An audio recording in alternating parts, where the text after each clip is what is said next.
I'm about to go level up, I cannot settle for nothing, I never been regular, always knew I could do better, I finally made it this far and I'm not looking back, they didn't see all the time that I put in, now me and the money are way too attached, still reppin' 919, the city is mine and I put it all on the map, coming for what I deserve, I put in the work, now I'm about to level up, been on my grind since 2013, now the way that I live, I feel like a king, 24 hours, I'm locked in, I'm feeling like Kobe, getting these rings.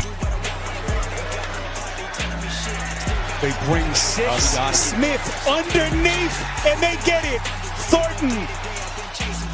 Nothing left on my bucket list, but I'm grinding like I'm still in the basement. Ain't nobody who working harder. Money tall like Wembanyama. They be talking for the sidelines while I'm on the court. I've been a baller. I'm about to go level up. I cannot settle for nothing. I never been regular. Always knew I could do better. I finally made it this far and I'm not looking back. They didn't see all the time that I put in. Now me and the money are way too attached. Still reppin' 919.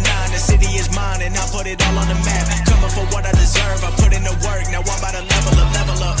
Always knew my potential. Hop in the Porsche and there ain't no rental. Came a long way from studying dental. Now I got plaques inside of my bedroom. Already know where I've been headed. I took my risk and I don't regret it. They showing me love, I'm showing it back. With every song I've been getting better. I know nothing that's good come free. No 9 to 5, I work all week. Put in my time and it keep paying off. I've been getting paid every time I speak. Used to have dreams of getting these M's. Now I make the money go work for me. Can't stop now cause I got what I wanted. Ain't nothing I need in my life but peace. I'm about to go level up. I cannot settle for nothing. I never been regular. Always knew I could do better. I finally made it this far and I'm not looking back. They didn't see all the time that I put in. Now me and the money are way too attached. Still reppin' 919. The city is mine and I put it all on the map. Coming for what I deserve. I put in the work. Now I'm about to level up.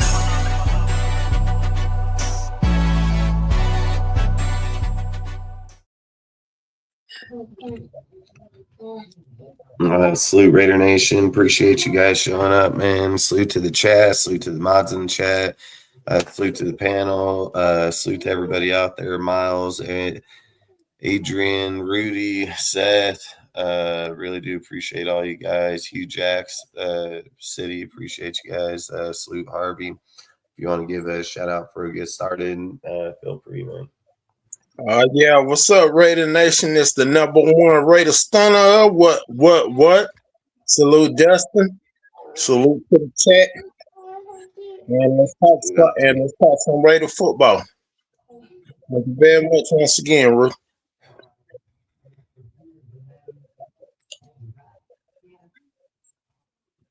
All right, so basically just gonna talk about basically like Spy Tech and Kubiak basically going through the interviews and everything that's been going on for the last few days since they've hired him. So the reason that I have the title saying Avrell Reese and getting Malik is because there's been a lot of talk, man, a lot of talk, and there's a lot of talk about how the Seahawks basically won their Super Bowl, how they invested in the defensive side of the ball, went and got their people on the defensive side of the ball, and then they went and signed a veteran quarterback, Sam Darnold, which isn't even the greatest quarterback out there, but still a good quarterback. And I keep saying, like, when you look at Malik Willis isn't the same Malik Willis that was drafted by Tennessee. It's not the same guy, man. It's a whole different dude. I mean, he is pretty good. I mean, there's no doubt about it. I mean, he's accurate. He's mobile. I mean, you got this guy down on the end zone. He's going to be able to break you or make you. I mean, at the same time, I feel like this is the thing. This is what I believe. I believe that after listening to him, you can hear Spy Tech even when he was out there on the show when they were in the end zone with James Jones and them. And they were talking about, he said the same thing, how they built the defense over there in Seattle and then went out and got their veteran and offensive players through free agency. So I'm not going to sit here and say that they're not going to go out here and trade that first pick, because I've kept saying, and I've been saying it, I believe Avrell Reese is the better player in this draft. It's not Fernando Mendoza. I mean, I'm not going to take away from Fernando, so I don't want nobody out there saying, oh, Fernando, I don't give a fuck. At the end of the day, there's players that are in the NFL that can win right fucking now. Derek Carr, fucking Mac Jones, and Malik Willis all come win right now because they've already been through all the shit. They can come out and they're guaranteed to win. Fernando's not. And it doesn't matter how good he plays or how good of a deal. The thing that Clint Kubiak has proven, it's a proven fact, from the Vikings to fucking the Saints to the Seahawks, every team he coached were all veteran quarterbacks. And yes, they've all had good success. But the one fucking time he coached a rookie, which was Spencer fucking Rattler, their team looked like shit. So at the end of the day, if I'm just going to be a betting man, there's nowhere in Clint's fucking time that he's ever built a rookie, that he has developed a rookie himself. Was he over there with the Niners with Purdy with fucking Shanahan? Yeah, not going to argue that, dude. I think fucking, but if we're all sitting here being honest, we all know it was Kyle Shanahan that fucking makes the quarterbacks, dude. It's just facts. Why still doing badass job right this minute, you know?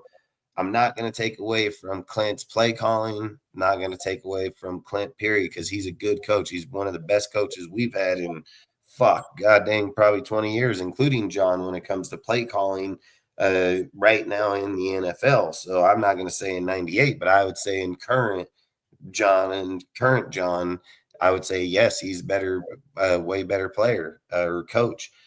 So at the end of the day, I feel like if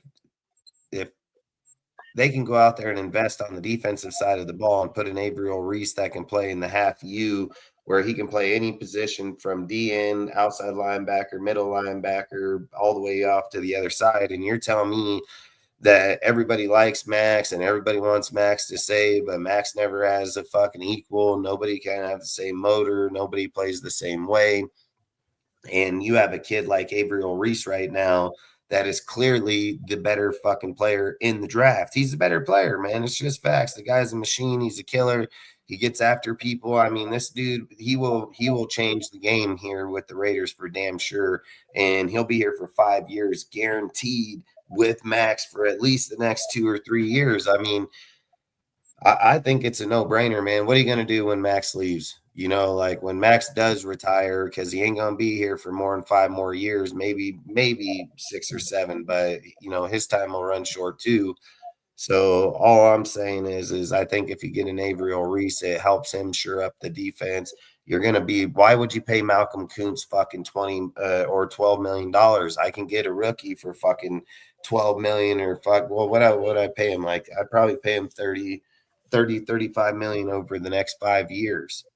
So I think that's a pretty damn good deal. So I think at the end of the day, I think Avrell Reese helps the team more than Fernando Mendoza, man. I get it how people want to view Fernando, but I keep saying it. There's better quarterbacks next year. I wouldn't make a trade for Matt Jones if it was me, because I don't know what the fuck they're gonna want to get him. If it's a 4th round pick, you know, and it's one of our 3, I'd do it, you know, no problem. But if they're sitting there saying, oh, we want a 3rd because he's 25 and this and that, I mean, don't get me wrong, he's probably every bit worth the pick, but I don't know if it's worth it to us, you know. But maybe 3rd round pick. I mean, if we're taking Avrell Reese in the 1st, we got the trade with the Jets. We picked up their let's just say something more reasonable that can happen. Like, let's just say that we get their 2 firsts this year, 2 firsts next year, and their 2nd and 2nd. You know what I mean? The 2nd this year, 2nd next year. Like that'd probably be more fair. Like to sit there and say that the Niners traded up with the Dolphins and they fucking gave up 3 first rounds in 2 seconds, and we're not going to get that. I mean, I would tell the Jets to fuck off, you know, and then somebody else is going to jump up there. And this is facts. The Jets like Fernando and the Jets want Fernando. Everybody has a limit in the organization what they're going to trade for. So I would just say I would go for 3 firsts, 2 seconds, probably be the lowest I would go, but I would want the 4 first and 2 seconds, but I would settle at 3 first, 2 seconds, if that's what we ended up with, and traded that pick 1 position and got Avrell Reese. Like, I think we win the fuck out of that deal. I don't care what Fernando turns into. He can go out there and turn into Pro Bowler, I don't care. I think the way you build the team is, and I've said this, you don't want to go out there and have Clint go win fucking 12 games and then fucking the team regress because you don't have the pieces, and then we're just going to Brian Dabo him, dude. He plays decently throughout the year, don't have the team to fucking compete, and then we end up getting rid of him. Like, I don't want to do that. It's not the end of the world if we don't get the quarterback. Malik Willis is better than any quarterback we have on our team right fucking now. And so is Mac Jones. So to sit there and say that either one of them two couldn't come here and do it, and even if Derek Carr came out of retirement, hey, be quiet. Even if Derek Carr comes out of retirement and comes here, he's still a better quarterback. So it's not like we're asking these guys to go on and lead the franchise for the next fucking 10 years. We're not asking Derek that. We're not asking Malik. We're not asking Mac. What we're asking them to do is come here for the next 2 or 3 years. Let us draft our quarterback next year, because there's way more quarterbacks next year. And there's not Avrell Reese in that motherfucking draft this year, let alone next year. So I feel like I don't understand how people sit and say, like, hey, we want to fucking make the team better, and hey, we want to fucking do this, but you have Avrell Reese over fucking Fernando, dude. I mean, just do your homework. Don't fucking take a scientist to know who the fuck is the better player. I mean, you can research that shit. Just go to Google, fucking look it up, dude. I mean, for simpletons, just ask the motherfuckers. Like, at the end of the day, nobody's taken away from Fernando's skill set.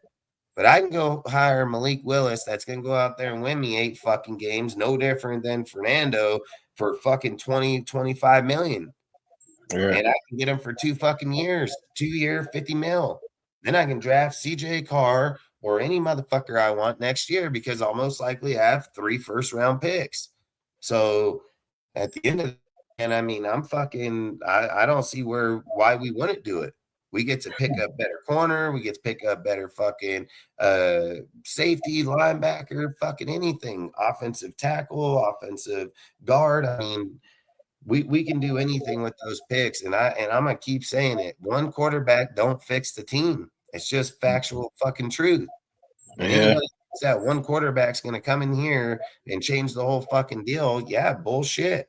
Bullshit. That's what every fucking team thinks in the NFL for the last fucking, 60 fucking years.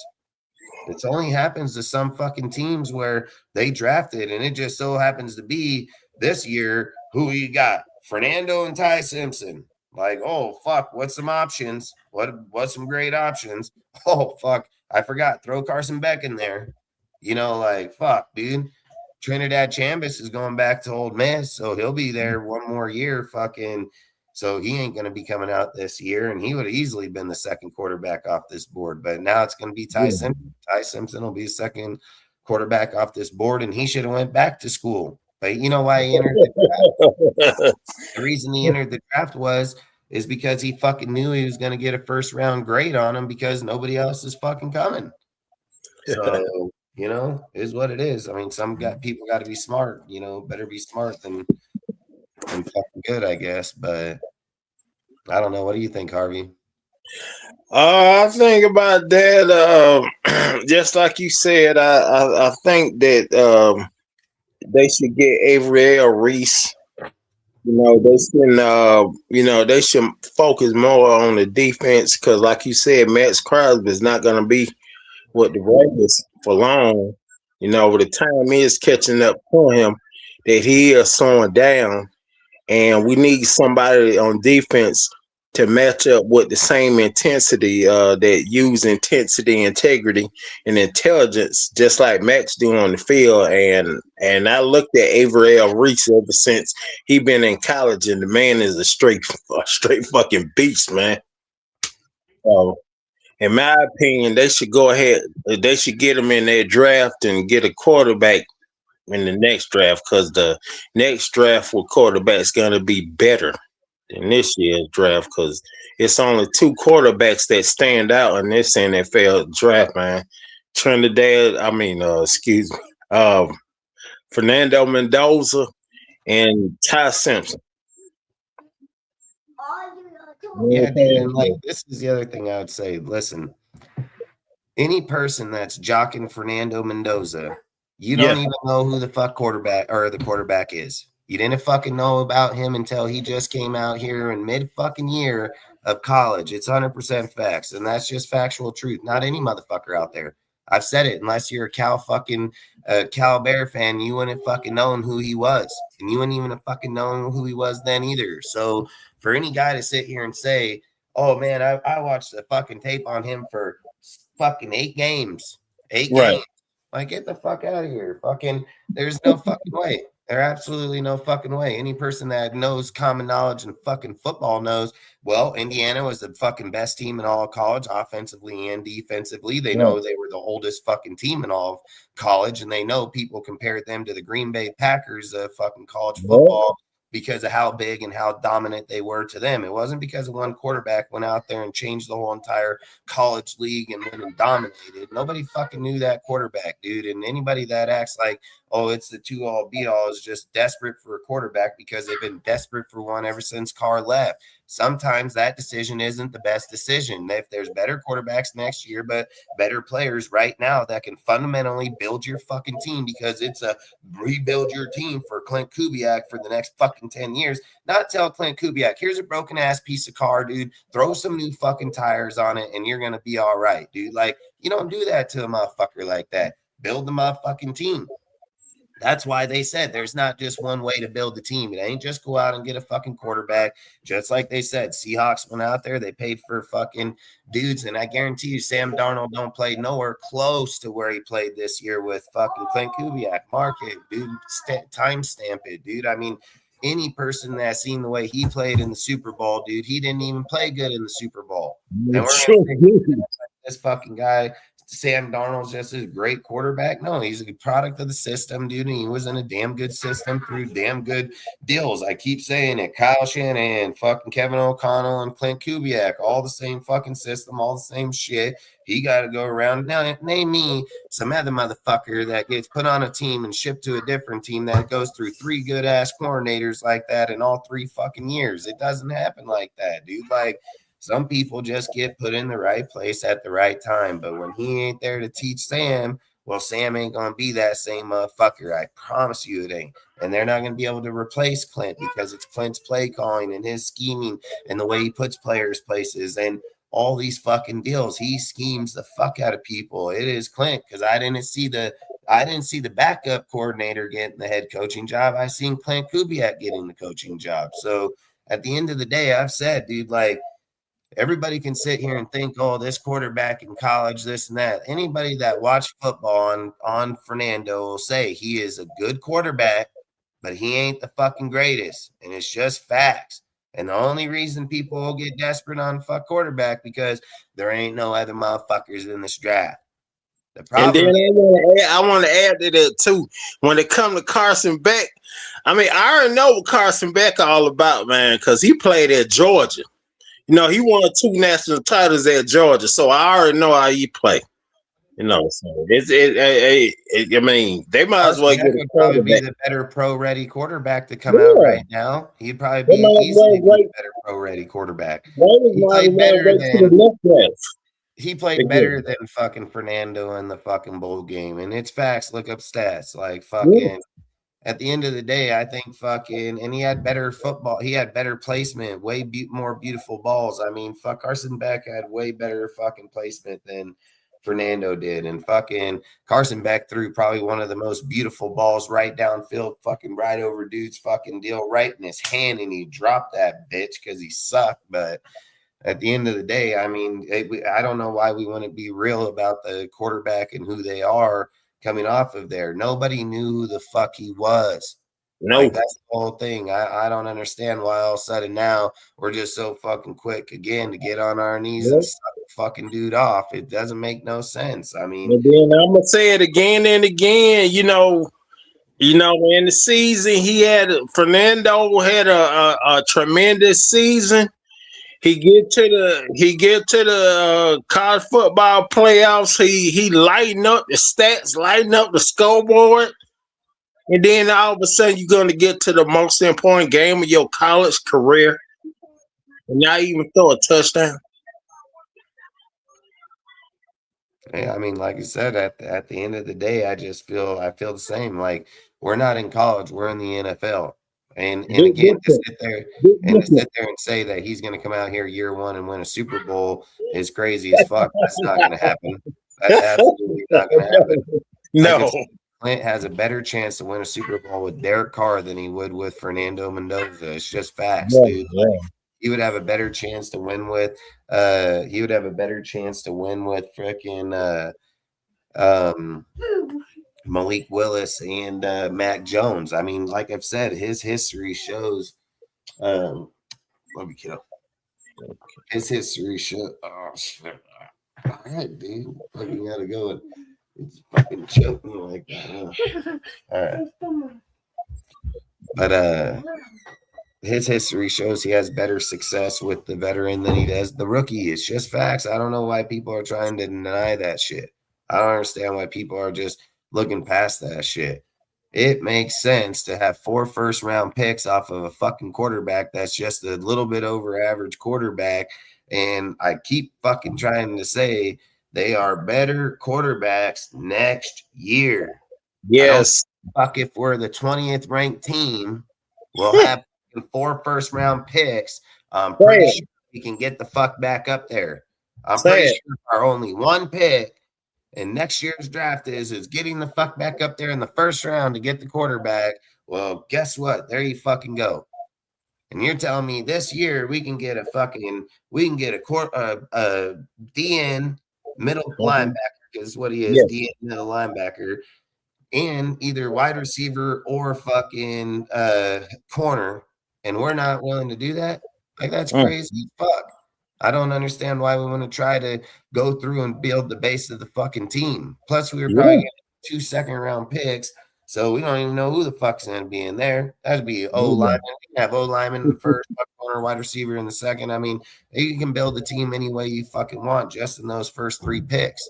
So I don't know why we want to try to build the team. If everybody thinks Clint Kubiak's the guy that he's supposedly, wouldn't you rather have a team that lasts fucking 10 years versus a team just goes out and gets lucky 1 year? Like, I don't think that makes any sense. It doesn't make sense to me. It doesn't make sense to me that you would go out there and waste all your shit to go on one person when the team's not even built and you need fucking 20 different spots. You know, people can sit there and say, well, look at what the Patriots did. The Patriots went out there. They already had the rookie quarterback. They fucking drafted him the year before on no fucking shit team. So, yeah, in their case, they already had him. We don't have him, so we're not losing. We don't need him right now.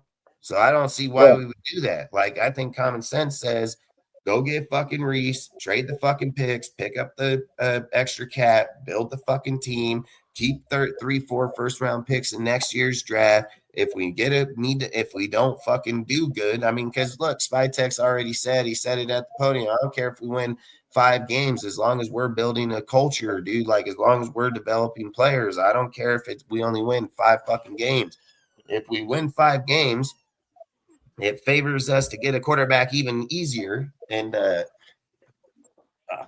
love you, kiddo. Love you. I'll see you tomorrow. Yeah. It just favors us more to get a quarterback. So we're gonna have it easier. Plus, we'll probably still have fucking probably 1 or 2 first-round picks to still pick in that round.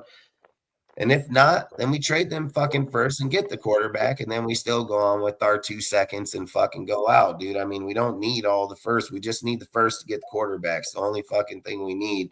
And I don't understand why people don't concept that shit. Like, fucking at the end of the day, Avrell Reese helps Max. Everybody says Max gonna go out there. Fucking Malcolm Kuntz ain't gonna get it done. Tyree Wilson's not gonna get it fucking done. So I don't know why the fuck the team or fans are like, oh, let's go re-sign him and he's gonna. No, the fuck he's not. No, the fuck he's not. They have already had plenty of years to prove they can get shit done. They can't get shit done. I don't give a fucking what they do. What do they do? Get an extra 1-2 sacks? There's a big difference when you stay fucking Hike and Avrell Reese coming off one side and Max Crosby coming off the other side. You're gonna get fucked up. And not only Avrell Reese knows how to scheme your ass to where he knows if you're gonna try to run like fucking Patrick Mahomes, he'll fucking watch your ass right there on that fucking line and then run your fucking ass down. That's what that dude's done his whole career.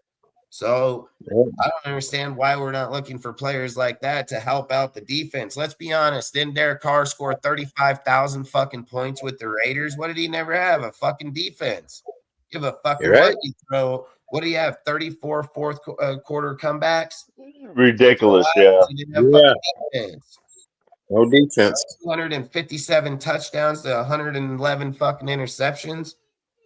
Like, come on, it ain't got shit to do with the quarterback. It has nothing to fucking do with the quarterback. I've said it 100 times. If the defense can't keep up with the offense, then what the fucking, you're not going to win anyways. Doesn't matter. True. I think at the end of the day, in order to keep a fucking dynasty, to keep something that not just goes once, it goes back multiple times, is to build the motherfucker right. Sit here and say, oh, man, look at our cornerback room. Oh, fuck. Woo. Beautiful. Trash. Yeah, garbage. Our fucking elite linebackers, garbage. Ain't got shit. Our fucking team ain't got shit on that side. And it ain't just got one of them. It got a whole fucking lot of them. And you don't even got starters, let alone backups. So it's not like we're just going over here and just building this fucking team. Every one of them teams that win these days are fucking completed teams that are fucking building up fucking good rosters, good people over the last few years, dude. Like, I think it'd be, I just think it's 100 times smarter, man. We got 110 million, or just say 97 or wherever the fuck they got us pegged right now with 10 picks. I think it says, fix the fucking defense, man. Go sign a fucking veteran quarterback. Get the team running. You want the team running. You want to win. You want to bring the confidence back in Max, all of them guys. And then you draft your quarterback next year. There's no That's loss. right. Alex Smith did the same thing with the Niners when Andy Reid went over to fucking Harbaugh and brought him fucking over, took him to their team, won, and then still got Patrick Mahomes and then fucking replaced him. Like, there are smart ways to build fucking teams. There's not just one way. It's not saying, well, we got the first overall. Listen, the draft cap outweighs the player. It's just facts. The draft cap outweighs the fucking player. So at the end of the day, you got to be smart about it, man. You have to be smart about it. If you know you can build through free agency and all that, and you can go get a DN and middle linebacker and all this shit, then great. I'm not gonna sit and say you can't, but you can't be spending fucking 10 and 20 million on one. Oh, what's up, bro? What's up, Harvey? What's up, Time Right, Mike? How you doing, man? I'm doing good, man. Every good to day hear. above ground is a good day, you know. You got that right, man. Oh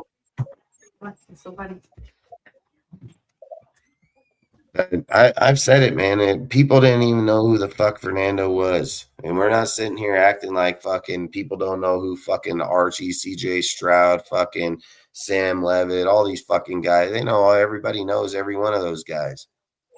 Nobody fucking knew who Fernando was.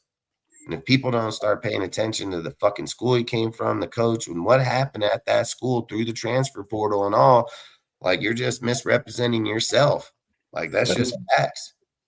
We don't fucking have a team anywhere close to that type of caliber deal. And I would still say, like, there's a lot of plays that he can't complete, and he didn't complete them in college, dude. Like, if you go look up this guy, dude, like, he has a 79.8% completion ratio.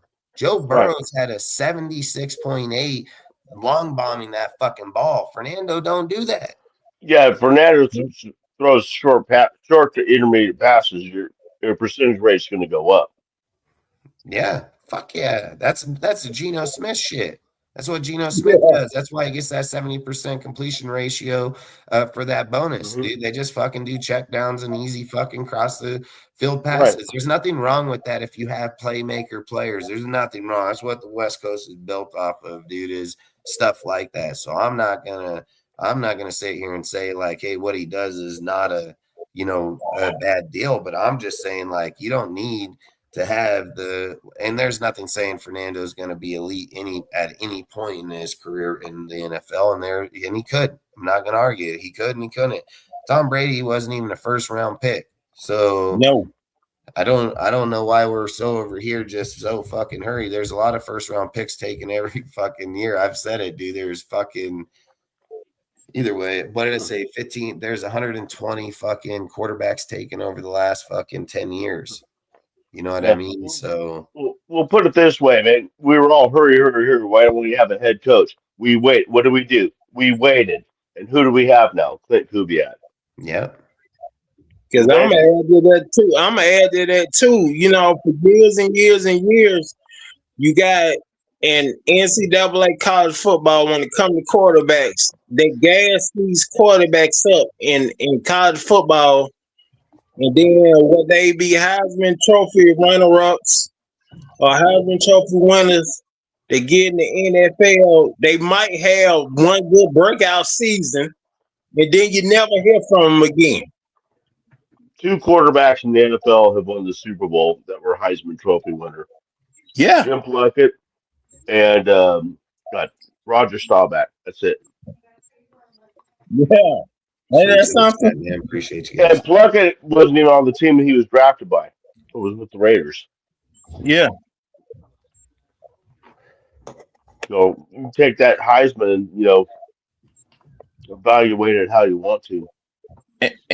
And you said those 2 quarterbacks that won the Heisman Trophy, you said one was Terry Bradshaw and the other one was who? No, it was Roger Staubach. Okay. And Jim Plunkett. Okay. Jim Plunkett wasn't drafted by the Raiders. I know you know that, but so it wasn't even drafted. We didn't even win the Super Bowl with the team he was drafted by. Right. So So they're Yeah, man. Yeah, and don't get me wrong. I mean, I'm not going to say that they wouldn't roll with Aiden either. I'm not going to say that. What I would just say is the reason why I don't think Aiden will be the guy is because if you can go get Malik at 25 million, his play style, he's mobile as fuck, dude. I mean, he is that definition, like I think I got a deal that we can watch of his real quick. But Aiden been lied to so many times. He was lied to by Antonio Reed. Excuse me, Antonio Pierce. Because I remember that press conference that Antonio Pierce told everybody that he was going with Aiden, but he put Jimmy Glasgow Garoppolo as the starting quarterback. I'm like, what are you doing, man? What's sense? I mean, this guy's got a good placement, good ball. I mean, I've said Green Bay develops fucking Quarterback. motherfucker. Yeah, they And let him this is a sit. system that he'll be running a similar system. And this is the things, like when you have a guy like Malik right here, where is he at the 5.5, 6 yard line? Fucking get up in there. Damn. Like Aiden's never gonna do that. Aiden No. never gonna do that. We can get this dude for 25 mil. Like it's not that he has played he's developed really good over his time. I'll show you the Baltimore game and the Bears fucking game. Like Malik is a fucking whole different player. And if we built a line for him with Bowers, fucking Tucker, all of them, this guy, dude, I think he went 8-0, 8 touchdowns, 0 interceptions in the time that he came in and played. I mean, see, he makes man. Listen, I don't give a fuck what anybody says. You'll never see fucking you're never gonna see fucking Fernando Mendoza do shit like that. No. He's never gonna see when he goes through his progressions, broke down and took the fuck off right away. He doesn't do that. You can do read options with him. You can do all kind of shit. This dude going out there running like a halfback. I would definitely get ready to say that, man. You have Genty and Bowers. I mean, look what happens. The play. See you later. Wow. I mean, I think fucking Malik can most definitely help our team for the next 2-3 years. He's fucking young. He's young. Yeah. And he's got a damn good arm. He's got a damn good arm. Like when he came out of Liberty, man, I would say in Liberty he did good, but I just didn't like him. I absolutely didn't like him. I didn't think he was going to be a good quarterback. But then how tall was he, Dustin? Look at this guy. He just fucking dotting up motherfuckers. So what? Like 6'5", 6'6"? How tall is he? Oh, I don't know. I'd have to. He's probably 6'4".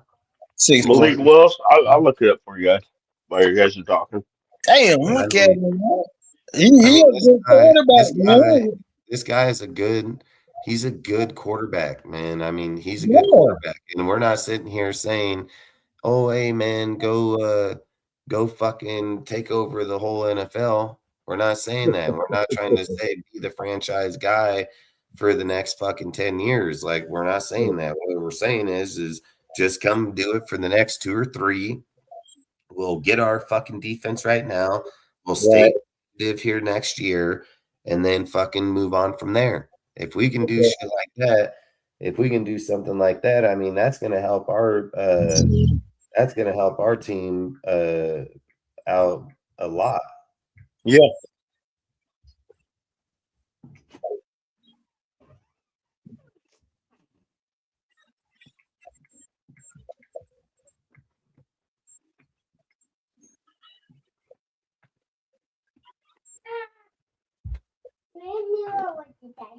I love you, bro.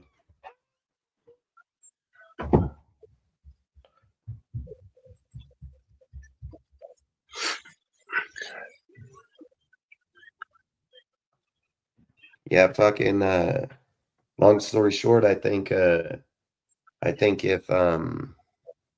he was able to come here and play in this system, I think he gives us a way better opportunity. He's only 6'1". He's 6'1". Okay. Yeah, he's 6'1". All right, you guys. Y'all take it easy now. All right, man. All right.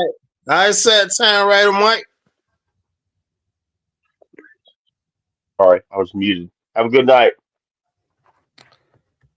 Listen, people can disagree all they want. I can absolutely give a shit. At the end of the day, we're not one player away from winning this. What happened? Your dog? Mom's door? You can't close it?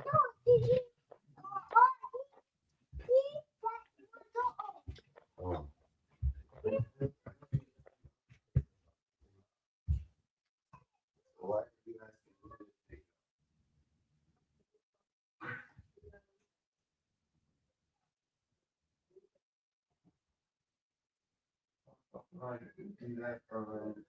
Yeah, Malik is 6'1".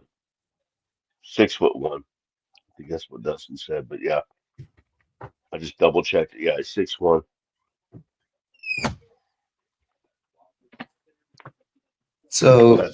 So at the end of the day, what I was going to say is people can disagree all they fucking want. If you can go through and show me the roster right now and show me that you're just one fucking quarterback away and that we're going to fucking fix the team, then fucking prove your point. Because I know the fucking team. I know it very fucking well. Study it all the fucking time. I fucking study more than most people. I know a lot about it in current fucking time too, right now. So to sit here and say that Fernando's going to fix the team, why the fuck wouldn't I be like, yeah, let's go get Fernando? Why wouldn't I say that? I'm not just fucking retarded. I'm pretty sure I know what I fucking talk about. I prove my cases all the fucking time. I know what the fuck I'm talking about. Regardless if it's Malik Willis or fucking Mac Jones or Derek fucking Carr or Kurt fucking Cousin or whoever the fucking that Clint Kubiak want to fucking pick, because he's the motherfucker running the team. It isn't a fucking fan. It isn't me. It isn't any fucking fan out here. At the end of the day, it's logic. Logic speaks that the team needs those draft picks to be able to replace the fucking team. We only have 3 first-round players on our fucking squad. We only have 1 elite fucking player over on the defensive side of the ball. We've just picked up 2 offensively. I mean, our team is fucking broke. The team's fucking broke. Every fan out here, I'll say, you got to get hell offensive lineman. Got to get hell offensive lineman. Oh, you got to get fucking wide receiver. Oh, you got to get a quarterback. Oh, you got to get corners, middle linebacker, fucking defensive end, safety. 24 fucking restricted free agents. 18 restricted free agents and 6 fucking free agents hit the fucking deal. Over half the fucking roster.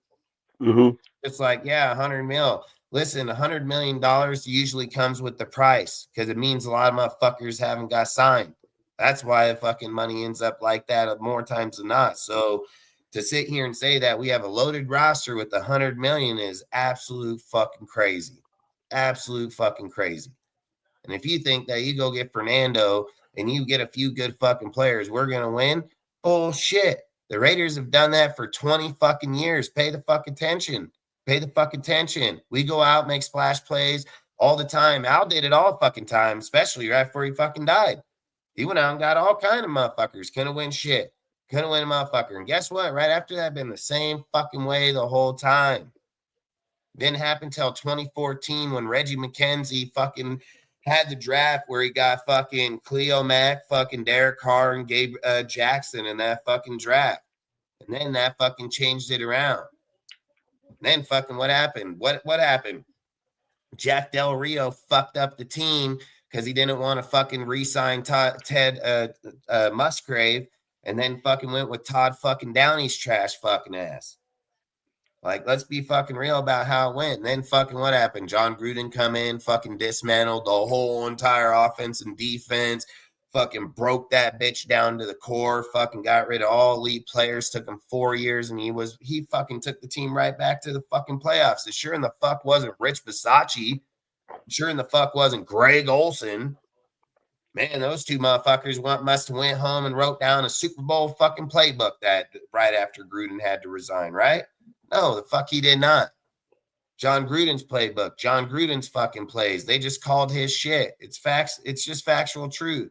It's why AP, when he took over after Josh, AP didn't create that playbook. He called Josh McDaniels fucking playbook. Because they can't just scheme new playbook in the middle of motherfucking season. Don't work like that. They have a fucking playbook that has X amount of pages, fucking could be fucking anywhere 200 to fucking 400. Then they get to pick X amount of pages out of there, X amount of plays that they want. Fucking they put that in a different deal. And then that's how they fucking practice. And every now and again, when a play gets beat down, they pull from that bitch and fucking create a new play. You can create a fucking play out of the same book. Sit there and say, oh, they just wrote a whole new deal. That's crazy as fuck. You have a fucking Clint. Listen, Clint ain't coming to a fucking fixed team. Give a fucking what their names are. You just don't take broken ass franchise like us in one fucking year and do it. There's a good chance that Fernando sits the whole year anyways. So what the fuck does it matter if we get Avrell Reese and just get a quarterback next year? You know, fucking guys are gonna argue about, oh, Fernando may sit on the bench all fucking year. Who gives It's funny when you don't like just fully fall in love with Fernando. We're obviously stupid ass takes. I'm quoting these duds. That guy's a fucking moron. He always comes in and says stupid shit. I don't fucking listen to dumb people. Yeah, it sucks when somebody The guy's disagrees with you, man. moron. He ain't never right on his takes, dude. And then if I'm fucking right that those Raiders trade that fucking pick, this guy will be nowhere to be found because that's what these fucking dudes do. They fucking just yap away. Fucking, they only go by what Twitter fucking tells them. These guys are fucking Twitter bots, dude. That's all they do. Listen, and he's using a play on name of a person that's very well respected in chats. I mean, go listen to what Spytech just said in the fucking deal. He said straight up, there is nothing saying that we're going to take fucking Fernando in the first deal. He literally said that, look what the Seahawks did. They literally just went and built the defense through the draft and then fucking signed a veteran quarterback. He literally said it right out of his own mouth sitting on the fucking deal. Like, I don't understand it, dude. You're not building the team off Fernando this whole just 1 year.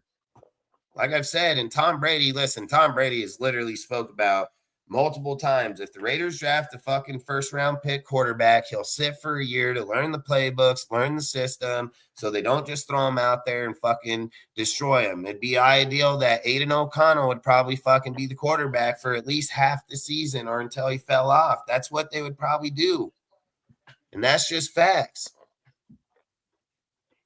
You know, at the end of the day, man, like, if people don't gotta like shit. They don't like a lot of things, and they're wrong all the time. You know, I mean, goddamn, I can go back and bring up video after video after video of takes that I've literally talked about just like this, and they fucking sat there and say shit, and then they're wrong. They're fucking wrong. They don't study the team. They don't study shit, dude. They just listen and parakeet what other people say. It's just facts, dude. Exactly. Like, at the end of the day, if you get in your feelings over a guy you don't even fucking know, you don't even know who the fuck Fernando is, and you're going to get in your feelings and shit like that, you're not fucking, there ain't no way to justify that. How the fuck are you going to do that? You don't even run the team. Motherfucking going to sit and say like, oh, the fucking player, this guy's going to change the franchise. He's how the fuck is he generational? He sure in the fuck is not Joe Burrows. Like, that's facts. He don't even have an arm like Joe. He can't even throw down the field like Joe. Yeah, he would have been the either the fourth or fifth quarterback picks last year. Just put it that way. Yeah, it's just crazy. He would have just taken over Penix's job, and he would have been fifth. That's all. He would have been right behind Bo. Right. So it's just like, it's crazy how people sit and view things, and those all went to good fucking teams.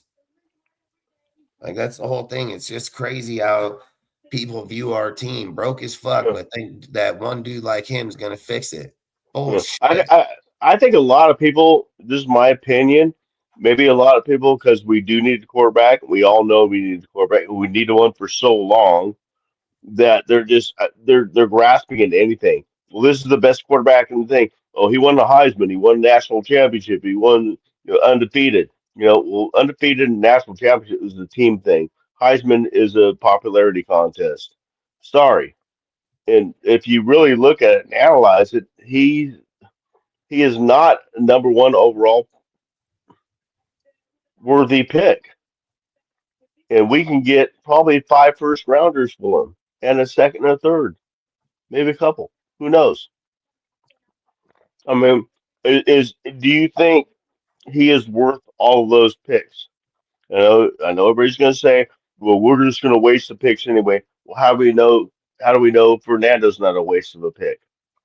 So Dude, the only guy that would say that we waste those picks is dumb as hell because they wouldn't know what they're talking about again. right. Because Spytech already showed he just drafted a whole fucking good draft Hmm. class last year. Right. And every one of them that got to play fucking showed production at some point when they got to enter the field. So And they hired that 2 he's not new going to make scouting good picks guys. is crazy as hell. Hmm. And they hired 2 new scouting gurus from Philadelphia and Denver. So they've had a year together now. You don't think that's going to improve their odds?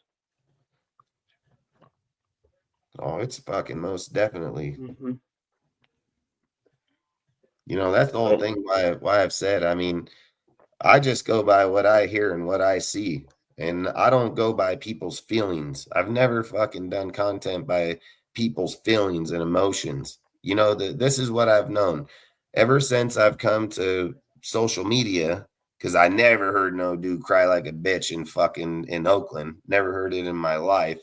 But I hear all kind of motherfuckers online just cry like little bitch ass motherfuckers. Like Mm-hmm. they swear like, oh, the Raiders told me that they're gonna do this, and it's a done deal. The Raiders have never said that they're drafting fucking Fernando Mendoza. Not one fucking time. There's no public statement. I don't give a fucking what any person says because I follow them. I get every fucking thing comes. There's never been a public statement by Tom fucking Brady, never by John Spytek, not by motherfucking Mark Davis, and not by motherfucking Cliff Kingsbury, not by nobody. Nobody has made no public statement that they will take him with the first overall pick. And not only that, Clint Kubiak Yeah. went down twice in the presser and said, literally, we have a lot of tape to watch. We're going to have to go through. We'll have to Right. see. There's a lot of good fucking players out there. I told you guys about a month ago that I heard that the Raiders had higher grades over players in the first round than Mendoza. Multiple Exactly. deals. So people can like it or not. I can give a fuck. I can give a fuck.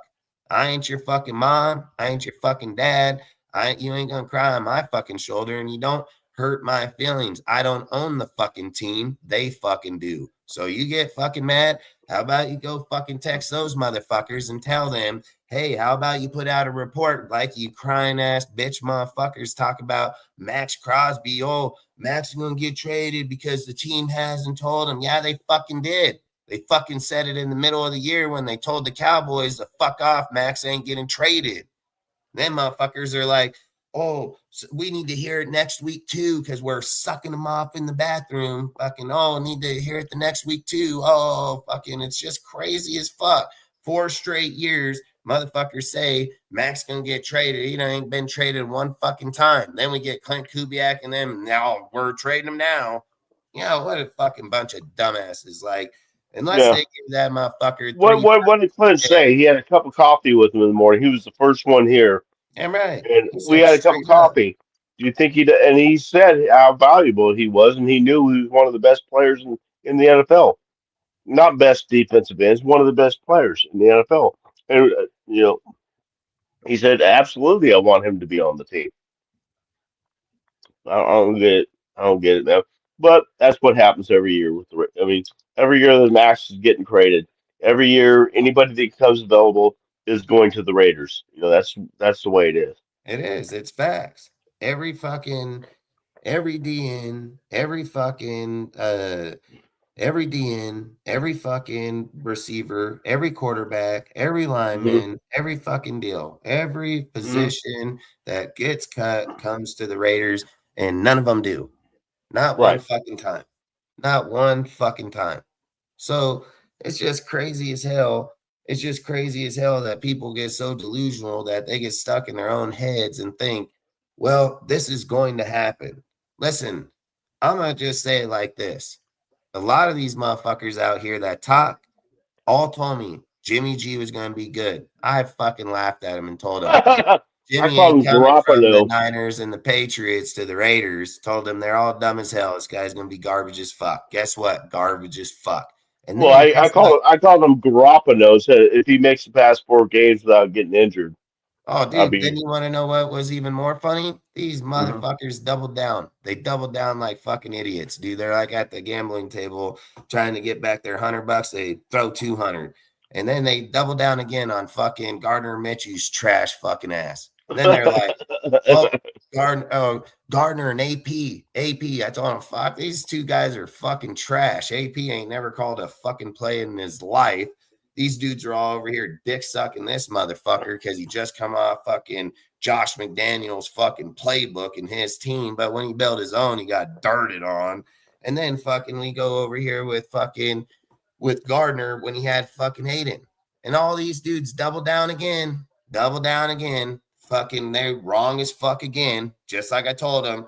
AP trash, just like fucking Gardner trash as fuck. Literally sat there, go through all these YouTubes, all these fucking dumbass people's comments. Then what happened again? They didn't just double down. These fucking dipshits tripled down. They fucking tripled down. Then they tripled down on, oh, it's going to be fucking Pete and Gino. Oh, I fucking laughed. I said, fuck, Gino going to be like fucking Gardner fucking booger eating Mitchu. This guy is fucking garbage, bro. We're going to sit here and talk about that this motherfucker going to come here. Oh, he's going to go to the Super Bowl. He's going to take it to the playoffs. All this bullshit. That's all these guys do. They're the most uneducated motherfuckers I've ever met in my life. They talk about, oh, there was only going to be 3 quarterbacks in the first round during Penix and all of them. I told them straight up, no, there won't. There'll fucking be 5 quarterbacks going the first fucking round, and they won't make it past the 13th pick. And they, oh, fuck, Bo and them, they're fucking Bo and Penix, they're day 2 guys. But these fuck guys, most idiotic fucking people ever. It's like fucking anybody can talk football. Anybody go over and fucking read some beat writers trash ass shit. Fucking dudes are wrong all the time. Jay Glazer is the perfect example right now. Literally spreading fucking big old fat lies on a motherfucker that's crippled up, fucking rehabbing in the Raiders fucking building, and bitches over there fucking making up bullshit ass stories, dude. Like, it's crazy as hell how people are these days, dude. Like, I've literally said there is no info that shows that the Raiders will take that. That is a fan assumption, dude, at the moment, having the first pick and Fernando being the quarterback. Like, that's just a fan assumption, dude. And look, it's a logic one. And there's nothing saying that they're not going to take him. There's nothing saying that. There is the fucking possibility that they don't take the motherfucker. And if they don't take him, that means you have to have other resources here. And no motherfucker here is Nostradamus. I fucking promise you that. Like, if people are so fucking blind that they just run into a wall, you probably don't belong on this motherfucking page. Like, straight the fuck up. Like, if you don't got a fucking common mind to concept that this is probably what could happen, and this could fucking happen too. And then people say, oh, hell, I didn't even see that coming, because you're a moron. Because you fucking absolute fucking moron. Like, common sense says, look up who one of the best fucking quarterbacks will be in this upcoming draft, and statistically and deal, it's Malik fucking Willis. Straight the fuck up. It's probably he ain't gonna be signing behind fucking back over there with the Green Bay. Why would he do that? There's no quarterbacks in this draft. He know he better than all these motherfuckers here. It's just fucking facts. The guy's already went through his beatings. He's already went through his shit. Like, that thing I don't understand is that most player development on any fucking player, because first round picks have the most pressure put on them. So they're expected to do now. They're expected to win right fucking now. But guess what? They're not the ones that stick around the longest and fucking have the best success. It's the motherfuckers that are in the 3rd, 4th, 5th, 6th rounds. You know why? Because they got to sit back, they got to develop, and they had time to grow into their fucking role. And then those guys end up being Hall of Famers, fucking. Those are the guys that have the long careers, dude. Like, I'm not concepting this shit. You know, like, I don't understand. Like, the people are acting like fucking that the Raiders are just one player away and we're going to win a Super Bowl. Like, that's fucking mind-blowing as fuck. Can't stop the run, can't stop the pass. We have a corner that literally got burnt on for over fucking 800 or 1,000 fucking yards and 10 plus fucking touchdowns. Oh shit. I don't even think there were receivers in the NFL that had fucking numbers like that. I don't even think there were receivers in the NFL that had shit like that. You know what I mean? Like, I think it's crazy as hell that people get so blocked. I mean, fuck, dude, I'm not finding Harper that motherfucker's deal. That fool said it straight out of his own mouth. Like, I swear, people sometimes it's insane.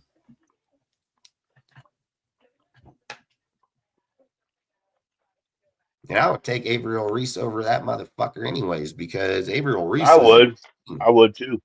Yeah, Avrell Reese is a fucking machine, bro. Mm-hmm. What I don't understand, because I don't really get pissed off when people think we're going to get Mendoza. You know, I mean, okay, that's what you think. I disagree with you, but, you know, I'm not pissed off. But it seems like the people that want Fernando, if we say, no, it'd be better to trade, they get fucking pissed off. 90% of them. Homos. I've said it, dude. I've never. I don't get it. I don't know why you're getting mad when you have a different opinion than you do. Why do you get mad at that? Because they're bitches. I've said it. They're just little whining ass hoes, dude. Them fucking guys don't have. They've never been educated, dude. They just hear one thing and they get stuck in their fucking head. That's how it is. It's not how it is. It's not how it is. I don't give a fuck. They're wrong all the time. I literally just sat right here and named 3 years of shit that they've all been dead ass wrong on. And then they think like I'm gonna listen to what they think. I don't give a fucking what they think. What's up, Mitch? I'm not here I didn't go to their fucking channel to listen to what they're saying. I never have. They'll never see me in their shit because I don't go to people's shit to go get information. Like, I study my own shit. Like, they'll never see me in nobody's chat ever. Nobody's shit. I don't do that shit.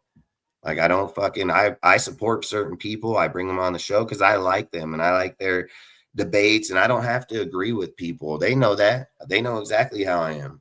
There's, like I've always said, I don't fucking go out and need people's resources to get where I'm at. I fucking have my own sources. I have my own shit. I hit on my shit. I have one of the fastest growing Instagram pages and fucking Raiders content, period. Fucking, I mean, I don't just come on here to waste air. I never have. I research all my shit. I study all my shit. I fucking come up with shit before people ever even thought of it because I don't need Twitter to tell me it. I know my fucking team. And I've said it, dude, the way they're talking and the way that they fucking Clint's Pass says veteran quarterback all day. That's what it says. It doesn't say, oh, give me a rookie. We're going to the Super Bowl. It does not say that.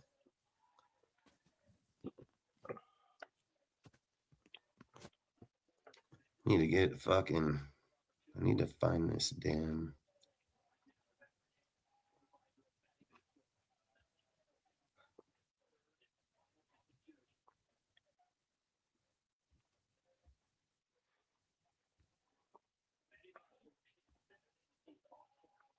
I can find it on my phone easy. I hate going on like the computer trying to find shit because it just pops up like a million fucking things. What you trying to find out? Oh, the fucking interview when they were on the 50-yard line. Or not the 50-yard line, when they were in the end zone with fucking with that girl and James Jones and fucking the other guy. Oh, Ambo, Theo Harris, James Jones, and Eric Allen. Yeah, what's that show? That was right after the presser. It was attached to the presser. That's I just went on the presser and what is that fucking deal called? Shit, I can only look it up on my phone. I don't have it's on the Raiders app. If you go to the Raiders app, you just pull up Clint Kubiak. Well, I don't have introductory. I don't have it on my computer. Yeah, I can't put it on my iPad either. I have it on my phone, but I can't. I can get off the channel and look it up. No, I can find it right here. I'll just go to the Raider page. They should have it. Yeah, if you go to the Raider page, you should be able. Clint Kubiak introductory presser, and That's what I pulled up, and it showed the presser. Then it showed the Amble, Theo Harris, Eric Allen, James Oh, Jones, is it at the and end then of that? Is it at the end of that presser?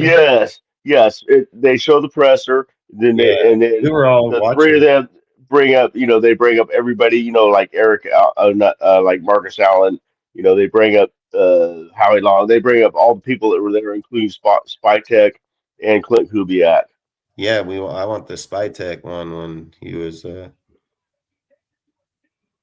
Because Spytek didn't say shit hardly at the presser, Nope, but he he said it talked. when he was on the. Yeah, well, afterwards. Damn, I put the presser. I put Clint Kubiak introductory press conference. If it's like an hour and a half or 2 hours, then that's probably the one that Oh, has it attached at the end. oh, okay. It's the 2 hours and 30 minute. 2 hours and 30 minutes. That's the one. Yeah, you just And have to then fast forward. where's it at though? Where is the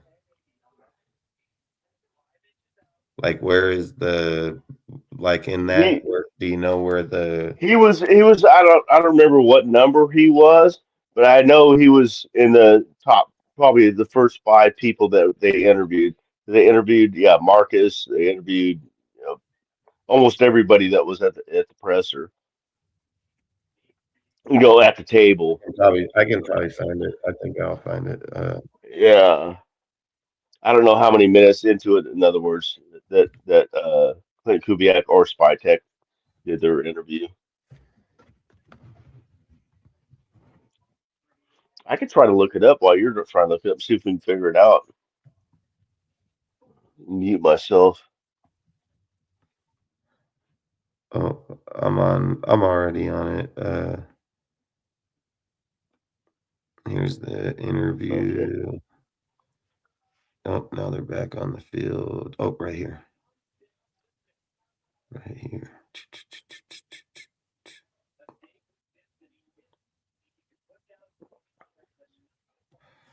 Right here.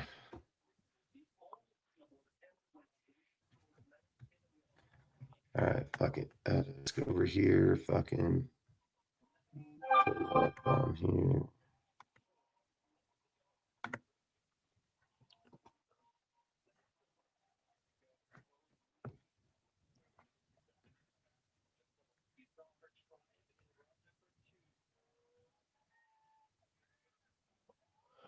Have you been watching the Olympics at all, man? Because these women snowboarders are fucking hot. I swear to Dude, God. I ain't gonna lie. Fucking even the ice skaters, bro. I would Oh, be a no speed skater. doubt. I'd be a speed skater in a heartbeat. Yeah, except for the outfits. Those skaters, yeah. But I mean, these snowboard girls are Hey, I ain't it's gonna like lie, some of them are 90% of crazy. them are. I watched them go down the slopes that night. That lady broke her leg. I watched Oh that shit, yeah, dude. Ambo. What was her fucking name? Oh She was goddamn, that 41-year-old. Lindsey Vaughn. Lindsey Vaughn. Yeah, she was Yeah, that 41-year-old that that poor girl, man. She gets hurt every time yep, she was before out. or during the Olympics. Swear to Yeah, she God. was out for like 6 years and came back in this one and got fucked Yep. up. All right, let's And listen to and when she wrecked, she had a slight ACL tear 9 weeks before that downhill run. I don't know if yeah, you know that. She yeah. went on a torn ACL. I mean, what? Dude, them girls Do are do doing 70 and, mile and an then hour and down then them then they hills, do bro. 70, 80 miles an hour down this Yeah. course that's all bumpy and stuff. Dude, do Are you you see the kidding one me? that just took off and hit the wall? Fuck that shit. Dude, Oh yeah, that's what really if they hit that orange wall thing, they hit that's what that really ground at twists them up. 70 and just fucking went straight into that wall, dude, and got fucked up, dude. I'm just like, damn. Well, the dudes they're like 92 miles an hour and shit. They Yeah, top out. I I mean, ain't even trying it's that sick. shit. They're On two little 6 foot wooden, basically I don't know what they're made of, slats. Yeah, I'm gonna go 90 miles an hour. No, no, thank you. yeah, that's one for $30,000. So if they get the gold, they get 30 grand. Fucking Yeah, maybe yeah, some I'm promos. good. Yeah, I'm good. No, I'll pass. If you live in Russia or China and you win the gold, it's 150K. So Oh they yeah, try, because their athletes are professional. So yeah, they try to pay them more so that people hmm that here. So, like for instance, Mm-hmm. people that are here don't claim American citizenship. They'll go back and have their deals for Russia and shit. Just like some of these basketball players, they do the same shit. When the Olympics come, they don't play for the U.S. They play for the other countries. Which I don't know why they allow that shit, dude. I mean, they should make them play. They'd be like, you play here for the U.S. You know, like. Yeah, that happens all the time. Yeah. Hey, how about the women's hockey team? I think they're at least 4-0, not 5-0. The women's USA women's. And the men's had their first game against Latvia the other day, and last I saw, there was like 3 minutes left. It was 5-1 USA over Latvia. So you watch, man. If it's USA against Canada on the hockey game, you better watch it, man, because that's going to be a war. Yeah, they had that just a little while back. Just a few years back, they just had that. Yes, they did, man. And plus the Stanley Cup against a Canadian team against an American team for the Stanley Cup, and the Americans won. That added fuel to the fire. Oh yeah. You know? So yeah, you make sure to watch. Even if you don't like hockey, if you like boxing, well, no, they don't really let them fight so much in the international sports, but there's going to be some hitting going on, man. Do they do boxing in the Winter Olympics? No, summer. The boxing is summer. I was talking about hockey. Yeah, Oh yeah. There's a lot of fighting, and then every once in a while a hockey game breaks out. Oh yeah. But in international, they break up the fight. I noticed that today. Yeah, they break up those fights right away. Whereas before, if it's two guys, they just let them go until somebody hits the ground. Yeah, because you might start a fucking war, dude. You might start a fucking war, like for real, like in their country, like for real. Fucking imagine being on national TV, fucking beating the fuck out of Israelian or something, dude. Like, oh shit. Check this out, dude. There's this dude. I think he was something to do with the. I don't know if it was bobsledding or luge or skeleton, but one of those type of things. The dude had a helmet because he was from the Ukraine. So he had a helmet with faces of people that died in the Ukraine, soldiers that died in the Ukraine war. You know what they did? What? They banned them from the Olympics. No they shit. disqualified from, yes. Because he said it was a statement, and you can't make a statement. Man. It was just, reminding people, because a lot of people forgot about Ukraine and what's going on. It's still going on, people. But anyway, it's politics. Enough. I'm going to stop on that. Yeah. Sorry. No, it's all good. It's all good. But I just thought that was odd. Tonight, so I don't think it really matters. Like, I don't think it really matters. Yeah. All right, let's watch this interview real quick and see if this is the one. Cool. I think this is the one. I'm pretty sure it's the only one I seen. Good to see you guys. You doing all good? Here we go. There we go. Wow, John, I mean, you could tell your sense of pride when you were sitting up there introducing Clint Kubiak. And it just felt like there was a confidence when you introduced them that you knew this was the right guy. When did you know? At what point during the interview process? Because I imagine it was a little hectic with him coaching and the Super Bowl, but you just knew we have to be patient. We have to get this guy. Yeah, we had a great first interview with him. I was actually in a hotel in Atlanta because I was on my way to the Peach Bowl, and that's when we had time with him. Was on that Friday before the same day as the Peach Bowl, and we kind of left afterwards, and we always intended to be patient and almost like boring with the process in like a good way, not bad boring, but good boring, and we thought like that's a guy we should make time with again. And you just don't know how it's going to go because they keep winning and you keep waiting. And, we had a bunch of other really, really good interviews. I mean, we had a great list. I had great help from Brian Stark and Mark Thews and Brandon Hunt that helped me put together the list. And, the more we did it, we were impressed with so many different people, but Clint just kept winning. And so we just kind of promised each other from the start, we would keep waiting. And so we reminded ourselves, let's keep waiting. And eventually we had a chance to fly up to Seattle the day before they left to go to Santa Clara and sit with him in person. Give us some of the main criteria you were looking for that people in the building were looking for out of a head coach. Well, we were looking for a leader of men, and what's required to be that. I don't. They asked me in there about the scheme. I don't think it's required to have a great scheme to be a great leader of men. I think it's the ability to show up every day and be consistent and work, and let the players and the people in the building, everybody in the building, feel your work ethic and your commitment to this organization, and integrity and a humility that I don't have all the answers, but also like a growth mindset of I'm going to continue to grow, and a self-confidence that, I'll figure it out. Clint really impressed us with that. He didn't have all the answers, but he confidently said, I'll figure it out. You can trust me to figure it out. And someone that went through this your first year, you cannot anticipate everything that's going to come across your plate and how you're going to react. But if you have a self-confidence and a belief that you'll figure it out, I think that can take you a long way.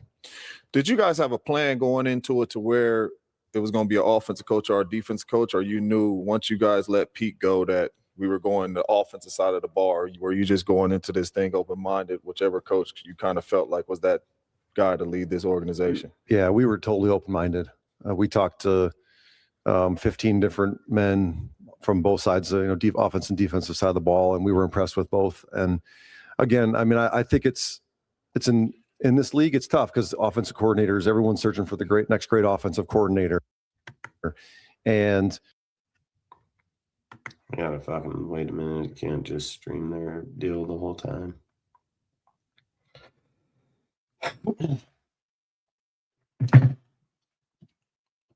I don't know. I think at the end of the day, man, the Raiders just got to do what's best for the team. They got to be able to build the team, build consistency, and win. It doesn't matter if we win this upcoming year. Winning this upcoming year would just be a luxury, but building stability is what matters. That's one of the biggest things you have to pay attention to for damn sure. Like, if we don't build for consistency, then we're just hurting our own damn team. Like, it's just facts. I think, I agree with you 1,000%. I'm not judging how good the team is this year by how many wins we have. I'm gonna use the eye test and see, does the offensive line seem to know how to, react to stunts or blitzes? Do they show up looking like they really want to play? Those kind of things, consistency and stuff like that. Is communication good between the defensive backfield? Does the front half know what the back half's doing? That kind of stuff. With that, wins will come. But yeah, even if we won only 5 games or 4 games this year, if we look good, because we can admit we had some 2-14 seasons where we looked way better than we did this last year with 3-14 season. It just looked bad. I just don't want it to look bad anymore. Look like if we get beat, we get beat. Better team beats us, the better team beats us, because it's going to take a couple years to really get going. So, yeah, I'm looking more for progress than I am in consistency than I am wins right now this year. Yeah, facts. This is the question I would ask. Do you think people get upset because they say that it's Malik Willis? Do you think that's the reason that the people get upset, is because of the person that you're saying that you would just get to use for that year? Like, what I would say is would people get pissed off if you were like, well, I can get Derek Carr or Aiden O'Connell? Then would they be like, well, hell, all right, let's fucking pick Aiden Reese, Avrell Reese. That's the kind of thing that I kind of find that's funny, because sometimes when talk about it, they'll say, well, why are we going to go and get him if we can have Aiden? And then there's other people that are like, oh, I don't want to have Aiden, I want to have Fernando. And then you sit there and say, the reports have been coming out this whole entire week, dude, that Clint Kubiak talks with Derek Carr all the fucking time, dude. You know who he called when he came to the Raiders to check out the building and everything? Called Derek fucking Carr, asked him what the building was like, how the people are, all this shit. He talked with Derek Carr hella, dude. And then Not only that, there's been speculation as of late that, like I told you guys last night on the live, I said, I heard fucking news and I don't know if it's fucking true or not. And it was confirmed today that motherfucking shit is true. I said, Derek Carr, there's been reports that say Derek Carr is healed up and he's ready to go, that he can play right now. But he chose to turn down the teams because he only wants to play for certain teams, and he only wants to play for a team that's going to compete for a championship, a Super Bowl. Dude, that's what he wants to do. And I know people would be like, oh, but he's going to come back to the Raiders and do it. Yeah, because he knows Clint Kubiak. He knows what Clint can do. And Derek can win in Clint's system. It's just facts, dude. Like, and if Derek gets hurt, you will have Aiden behind him. Like, that's facts, dude. Like, but there's a problem here. It's like, will Derek be the best one at it? I'm not going to argue he won't or not. But what happens if he gets hurt again? Then we're really fucking screwed. You know, like, I think if you're just going with Malik or Mac Jones, you're just using him for a year or two. And I'm not going to say anybody can't get hurt, but they're both young, dude. They both have their difference. I mean, Malik is mobile, mobile running around and passing. Aiden, I mean, I'm not going to lie, Aiden's a good quarterback. I mean, I think all three, but I think if it was me, I would take Mac Jones because I think Mac Jones is just better than all of them. I mean, Mac showed when he played in Kyle's system this year, even when players were hurt, even when Trent Williams wasn't on the line, multiple deals, he fucking still played good. I would take Jones. What's up, Adam? I would take Mac Jones, man. Hello, Kitty, man. But let's finish listening to this real quick because I can only play him in like 3-minute synchron, so I don't try to play through the whole deal. Yeah, I think you have to be careful too in that space to not just anoint the next great one thinking that he's going to be a great head coach. And again, we were just looking for the best leader we could find. And, you love the opportunity to potentially pair him up with a young quarterback. I think that does make a lot of sense, but that wasn't necessarily our intended goal from the start. And just a reminder that the two coaches in the Super Bowl were defensive-minded head coaches. So I think a lot of people do fall into that offensive-minded, but it seems like you got the right offensive-minded head coach. You talk about potentially working with a young quarterback, you said. That's not automatic that it's Fernando Mendoza. It's not automatic. And I've been dying to ask you this question because when you think about it, as you said, it's not a shoo-in that you have to take a quarterback number one. It's not a shoo-in that you have to hold on to the number one pick because there's a lot of needs on this roster from top to bottom. There is the opportunity to trade down and get a haul and fill a lot of those roster spots. Maybe go get a veteran quarterback. There's Mac Jones out there. There's Daniel Jones coming off an injury. There's things you can do. Next year's supposed to be a big quarterback year. How much do you balance and work with Clint Kubiak with that philosophy? Because that's a tough choice to make as a GM. Yeah, it's this girl. He's going to be a great partner in it, and we're going to trust each other through it. We're going to talk through all of it, and we're not going to begin with the end in mind. She's employed. That's This isn't like a collecting of talent job or field. It's build a great football team, and there's a lot of different ways to do it. She's employed by the Raiders. Amber Theo Harris. This question because I wish I can have conversations with this girl, like literally, because she literally just said exactly what I've been talking about.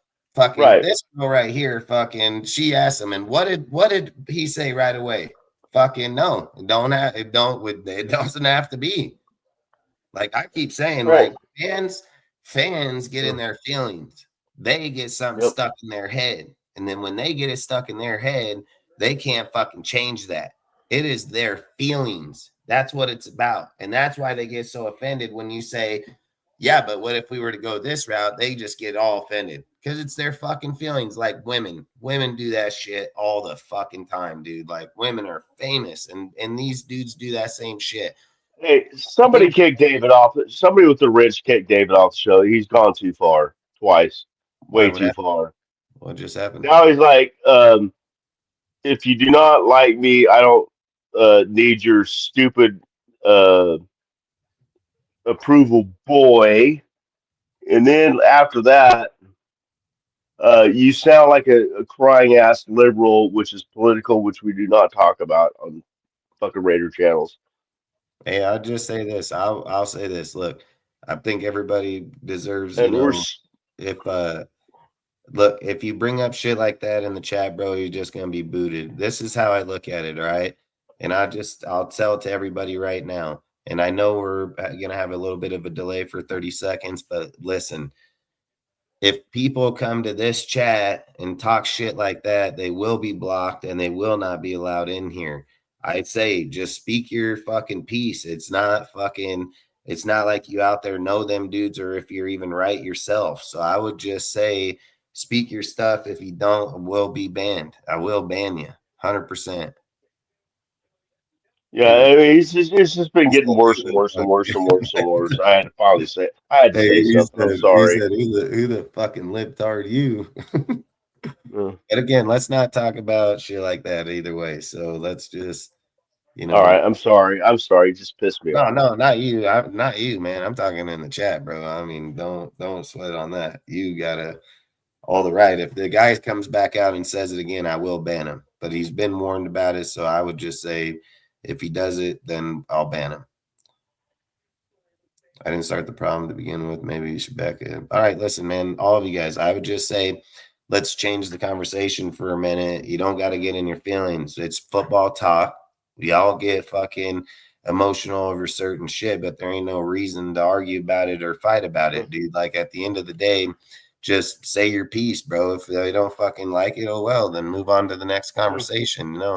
Sit for 2 hours repeating the same conversation, then you kind of look a little retarded, right? So And no personal attacks, man. That's all yeah, we're I saying. mean, you don't need to attack each other. Just put your point out there. Look, man, with me, I'm gonna talk my shit, bro. I don't care how you guys feel, but I don't sit here and fucking tell y'all you're a fucking moron and this and that, dude. Like, I just think Yeah, at the end of the day, yeah, I'm gonna come with my point strong, and I'm gonna debate my shit. Prove me wrong. Like that's all I'm trying to say. And that I think that's how you guys should be in the chat too. Like, just have your points, man. There's no point. Look, dude, there's dudes in the chat that we disagree with all the time, but we're friends, dude, and I'll listen to their takes and I'd never talk shit about them or to them, dude. I debate them. I have fucking conversations and I respect that, dude. I don't expect everybody to always agree. If we come to a point where I just feel like, hey, I just feel you're wrong, then I'm just going to move on to the next conversation because it's not worth just arguing over and over. It don't look good for you as a person, as in that's the only way you view something, and it don't look good when you're trying to debate. Just put the point out, fucking let it settle its own self. So I would just say have your conversations. I strongly advise, like I like you guys to debate. So debate, man. I have no issue with it. I just right. think you get to fucking when you get to that point, I just think like we just can't go doing that because then everybody's just gonna be yelling back and forth in the chat. Then just gonna have to Right. block them, and I don't like that shit, man. I like to see everybody talk and debate, and we can see shit differently, and we can see it the same. There's nothing wrong with that. It's just when people get to attack, and if somebody attacks me, I'm gonna fucking say that shit straight up. Like I don't give a fuck. Like at the end of the day, I always say, like, if someone comes to my channel that I put my time and my shit in, and you don't like my take and you're going to talk shit, I'm going to tell you to fuck off. I don't care. Like, people know me. Like, I ain't here for your fucking money. I don't need a fucking thing from you. So I don't give a fuck. I'm not here for the clicks, the views. I'm here to talk football, try to make our team the best. I don't never look at something just faced into the wall. I look at every side of it. I talk about every side of it because that's what you're supposed to fucking do. And everybody knows I'm not biased to any one fucking player. I'm not a fan of just one fucking player. I'm a fan of the fucking team, the organization, the shield. Like, I'm a fan of fucking Al. That's what I'm a fan of. So at the end of the day, I just want to talk football. So I think guys should all do that. I agree.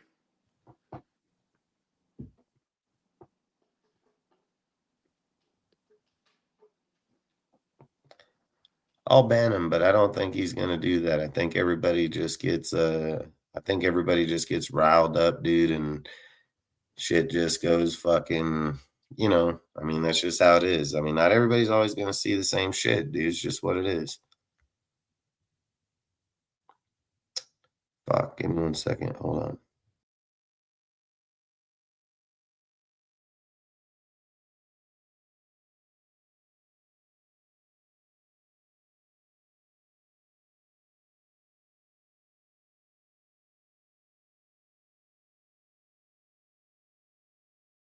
Oh yeah, Raider Nation. If you're wondering what his name is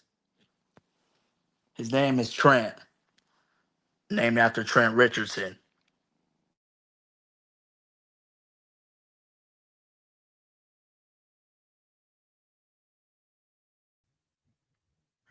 All right, my bad. I just need to switch my shit over. But it's like, this is the things that I want people to understand. If I come on to my lives and I talk about something, it's not something that I just fucking made the fuck up. It's just like I said about coming on there about nobody's validated picking Fernando with the first overall pick. If they were going to pick him with the first pick and the Raiders were going to stand on 10 toes and say, that's our fucking guy, guess what? When Spytech just got asked that question that he got asked, what do you think he would have said? Oh, we're taking Fernando. He would have said, Oh yeah. He would have said, there's no reason to sell a player if he's not for sale. There's no reason to do that. You have the first pick, you're going to take him and move on. You pick whoever the fuck you're picking.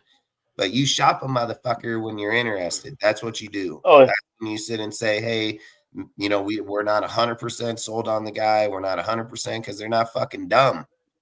If they had the fucking old fucking people in here, we would fucking just hopped right on Fernando. But thank God we got Spytech in here because, like I've said, if they pick Fernando, it's because they've all agreed that there's a road to success with him now.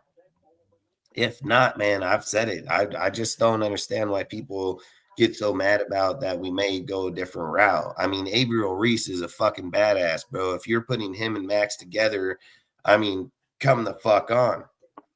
Like, we'll be going to probably the playoffs just due to the fact that the quarterback can't get the fucking ball off. Like a lot of quarterbacks show you when they get pressured a lot, just like fucking Drake May did in that game, dude. I mean, they can't do shit. They're overthrowing balls. They're underthrowing them, fucking throwing them to the other fucking team. I mean, pressure in this deal when you got guys like that, dude, that can just come off. And let's be real. Why do people usually get away from Max? Because they try to run away from him. Max got to fucking go chase him down all the way around, and then they fucking get it off or not. But if Max was able to hold a guy on equal on their side to this side, just like the year that Malcolm was fucking healthy and he got those 8 sacks in 8 games, then that's when Max fucking thrives because he has someone equal that has to force a dude up into the pocket. He can't run the fuck away because he has to go inside, and then boom, they just get him. So, like I said, I would just say at the end of the day, I don't think it's a bad thing to talk about that there is another possibility probably. And not only that, we're not talking about the guy that we're talking about isn't no fucking slouch. He's not a fucking slouch. He is projected as the #1 pick in the motherfucking draft. The only reason that Fernando's going because he's the most needed player at that position. So that's the only motherfucking reason. If we had a quarterback and we were there, if we had a quarterback and we were at that pick, we're getting Avrell Reese, dude, like straight the fuck up. So I've said I'm not gonna doubt Fernando coming here. I never have. I've never said that he wouldn't come here. I've never made no fucking statement. I've done plenty of lives about saying that we're probably gonna take fucking Fernando. Mm-hmm. But guess what? Tonight's live is we're fucking talking about we're not going to take fucking Fernando. That's how it is. And I've always said my channel is controversy as fuck. And some nights you might like it and you might agree with everything we do. And other nights you might fucking not. I don't give a fuck. That's the point of the channel. Like, again, I don't make people pay for my shit. I don't ask you for $1. I give away shit all the time and don't fucking ask for nothing of it. I fucking give to my deal. I'm not here for nobody's shit. I'm here to talk about our team in all ways. You don't sponsor my shit. You don't run my shit. I run it. I pay for it. I put the work in. I create my shit. I do it. So I'm gonna talk about whatever the fuck I want. Right? That's how it works, dude. And then they have the option that says either block the channel because they don't like it, or hit the bell with that fucking all notifications because this shit goes down all the time. Like that's how it goes. So it's Every night lately. Every One more night time. we've been on. We've been on every night the last few weeks. Yeah, and we've had good audiences, dude, and we've had good Yeah. debates, and we've had good conversations, and Yeah. sometimes, like I've always said, there's going to be nights we all have good, agree, and then there's other nights where we're like, hey, fucking, I see it this way, and there's nothing wrong with that, man. I've always said I encourage it, dude. I don't come in here and say, oh man, you don't see that I want Malik, I'm a ban you. Like, oh man, you don't see I want Fernando, you can't be in here. I don't do that shit. I give everybody a fair fucking chance, man. But the minute you disrespect somebody, like, one, you don't know nobody's family. So nobody's family, never should anybody's kids ever be brought up in nobody's fucking conversation ever. Politics, like, fuck, believe me, people know how I feel. Don't even get me fucking started. But again, we can go start up a politician channel. You could either be for Sleepy Joe, I'm fucking for Trump, like, I don't give a fuck, dude. Like, I want to fix my shit. That's just facts, dude. Like, I don't like broken shit. And we've had it for too fucking long. Like, at the end of the day, man, we should all fucking want to be able to, one, challenge each other's conversations because you want to know, hey, it's valid or not. When there's a lot of people not agreeing, there's something wrong, and there's fucking nothing wrong with that. And if you can prove, just because people don't agree, don't mean it's wrong. You know what I mean? But these are opinions, speculations. They're opinions, man. Exactly. Let the guys that are getting paid for our team and they're getting paid millions on millions. Let them fix the fucking team. We'll just watch them. And then we can criticize them when they fuck up. That's what we should do.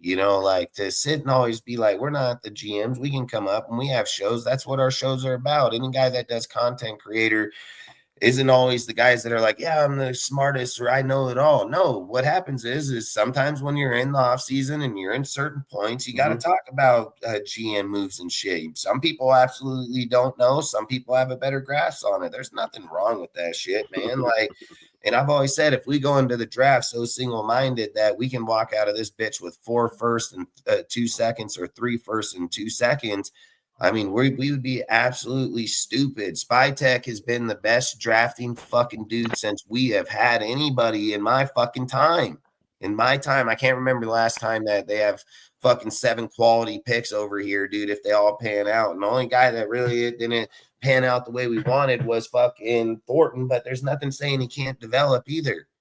But everybody from Grant, fucking Caleb, fucking Ashton, fucking Beck, dude, fucking, I mean, Darian Porter, Porter, fucking, I mean, all of them have shown that they have the skill set, if they get the time, that they can be good. They didn't just come out there and get beat down and fucking throw to the side. I mean, what, even Lindenberger fucking at the fucking middle linebacker fucking did good. And then they cut people like fucking Tommy and them, and they ain't done shit. Like, they know what they're doing. They know what they're doing. They know talent. They know people. Like, they know what they're doing. I even like the Brendan fucking Rice pickup right at the end of the year and put him on the reserve contract. I mean, fuck, dude, that's Jerry Rice's kid, dude. And if he's able to get any potential broke into and we can do it, I mean, fuck, that's a good. We even have Cedric fucking Jackson on our fucking team. That's related to fucking Bo Jackson and them. Like, that, we got some good quality heritage here. We just got to see if we can get it out of them, like. So, like I've said, I think they're doing pretty good, in my opinion. We just got to fucking wait. But let me get back to that video real quick so we can finish listening to what he says.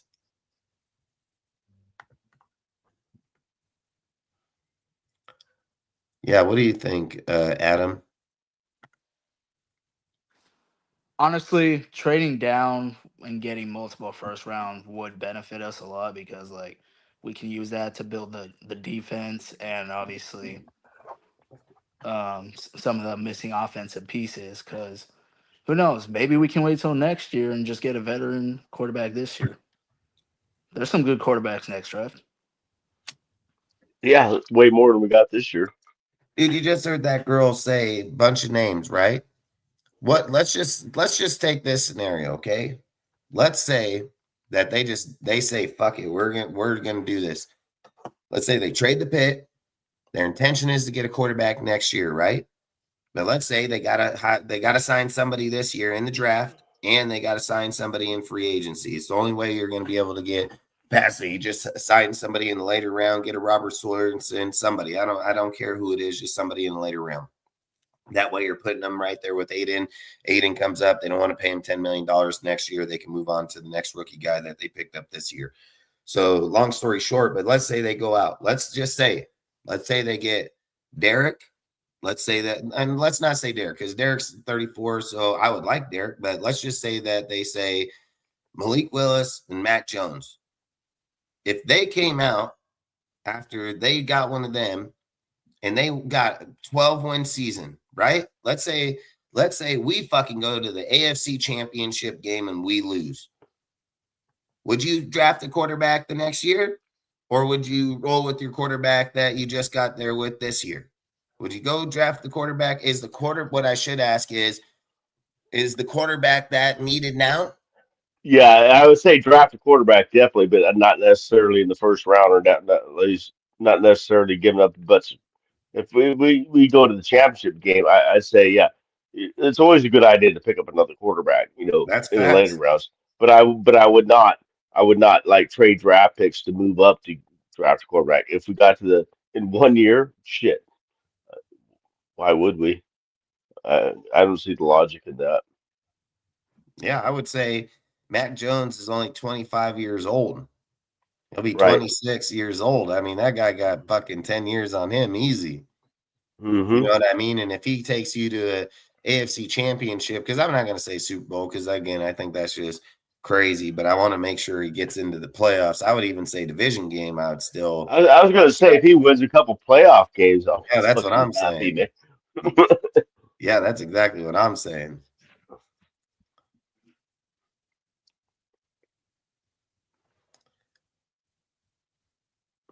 I think freaking, let's just say, what do you say? Question for the panel for Dustin. Just saying, if we do pick Fernando, how could it work? If we do pick Fernando, how could it work?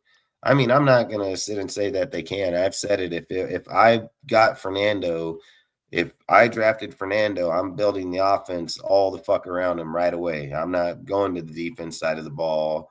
I'm gonna go get the line. I'm gonna go get the fucking halfback. I'm gonna go get the 2 wide receivers. I'm gonna fucking make Hmm. sure that this squad right here is about to go put up 30 fucking points a game. Like that's what I would fucking do, because if you're gonna play, like if you're saying like let's play Fernando right out the gate, I mean, if that's the way that we're going, then you just gotta fucking go with it, right? I mean, what good is having him if you can't go score points?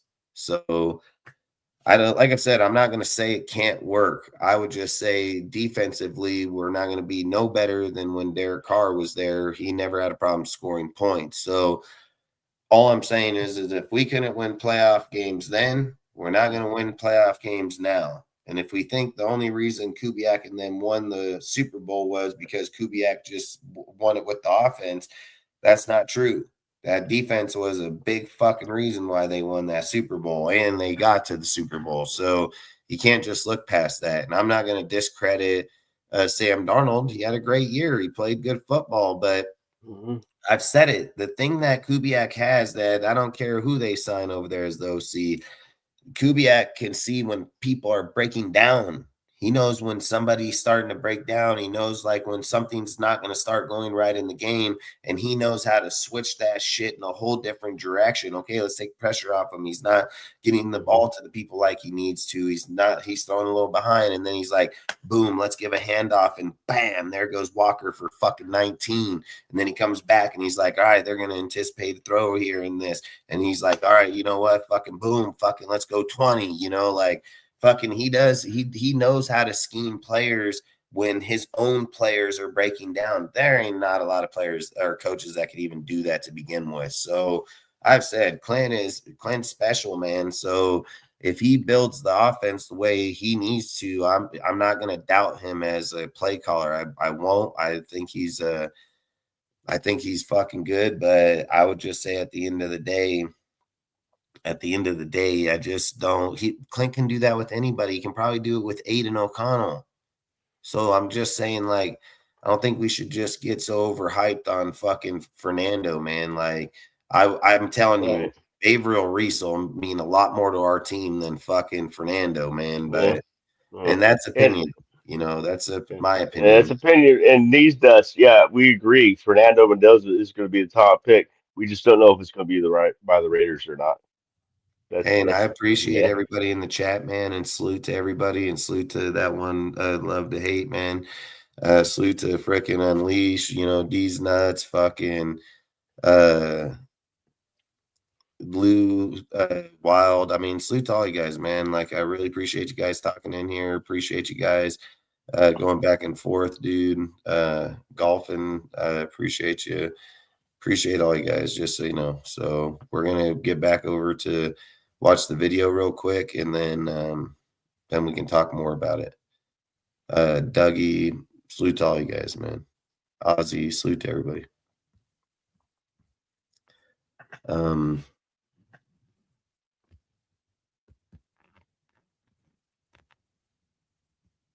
Yeah, I mean, that's facts, bro. I mean, at the end of the day, the Seahawks had a great fucking defense, man. It is just facts. And Kubiak knew how to scheme and play with his quarterback. And Sam Darnold's not the best. He had 195 yards in there, and he fucking was overthrowing players and shit, dude. Like, Kubiak just knows how to scheme. He knows how to scheme. He knew he was fucking, if he kept going that route, he knew he wasn't going to fucking win. So he took the pressure right off him. Josh couldn't do that for Drake.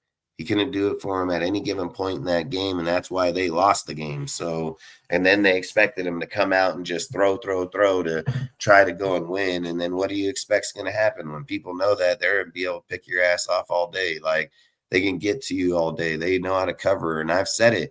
How do you take away that shit? You just get good corners and good people in that secondary. And that's what they had, dude. They couldn't just say hike and throw the ball. Like, you had to wait on you to throw the ball. So when you got to do that shit, motherfuckers are going to feast on you. What they have, 7 sacks on them, 14 pressures, dude. I mean, fuck. Just off Campbell. Yeah.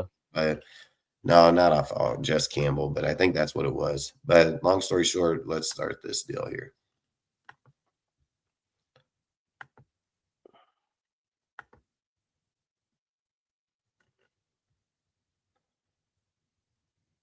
We literally just heard Spytech say that you don't have to take the quarterback at first pick. Literally, when this girl just asked, because she's a baller. Should I rewind this just so we can rehear it? Yeah, I love Amber Theo Harris, man. She's really good. She has a few shows. She works for the Raiders. Yeah. Let's just go right there. Damn, did I go too far? Or you knew once you guys let Pete go that we were going the offensive side of the bar? Were you just going into this thing open-minded, whichever coach you kind of felt like was that guy to lead this organization? Yeah, we were totally open-minded. We talked to 15 different men from both sides, deep offense and defensive side of the ball, and we were impressed with both. You have to be careful, too, in that space to not just anoint the next great one thinking that he's going to be a great head coach. And, again, we were just looking for the best leader we could find, and you love the opportunity to potentially pair him up with a young quarterback. I think that does make a lot of sense, but that wasn't necessarily our intended goal from the start. And just a reminder that the 2 coaches in the Super Bowl were defensive-minded head coaches. So I think a lot of people do fall into that offensive-minded, but it seems like you guys knew you got the right offensive-minded head coach. You talk about potentially working with a young quarterback, you said. That's not automatic that it's Fernando Mendoza. It's not automatic. And I've been dying to ask you this question because when you think about it, as you said, it's not a shoo-in that you have to take a quarterback number 1. It's not a shoo-in that you have to hold on to the number 1 pick because there's a lot of needs on this roster from top to bottom. There is the opportunity to trade down and get a haul and fill a lot of those roster spots. Maybe go get a veteran quarterback. There's Mac Jones out there. There's Daniel Jones coming off an injury. There's things you can do. Next year's supposed to be a big quarterback year.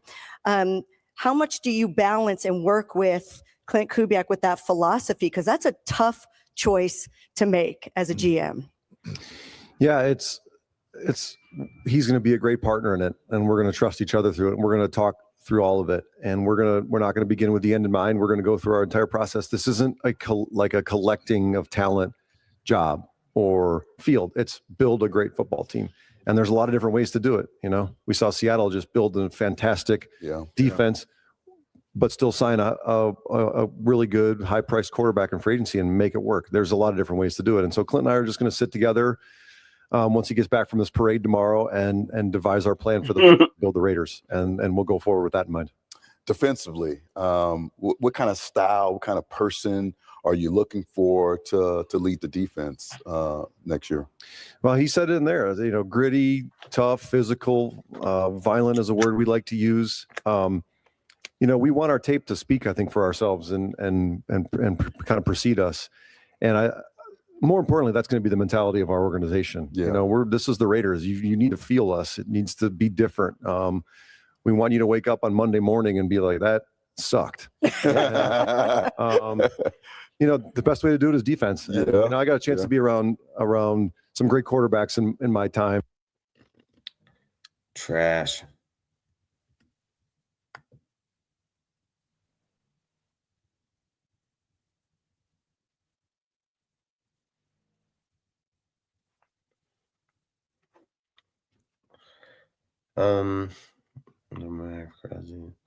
The trees is the last 8 years, and he was ranked defense. I say that all the time because I don't think I've said that a bunch of times about Max. I've said Max is a great player. I think Max is a player, but I've said like Max's energy doesn't carry over to other players like that. You know, like there's nobody that's been developed on Max's deal. Like I've said, Malcolm, he's taken Tyree under his wing, and Tyree sucks, bro. He's fucking ass cheeks. So, I mean, I'm not going to say he hasn't gotten better. I'm just saying he is not fucking good. Like, but I would say, like, and that's the only thing that sucks. But I think that goes for a lot of teams. I mean, I bet I would say ask the same question with TJ Watt, Myles Garrett, fucking any of them, Parsons.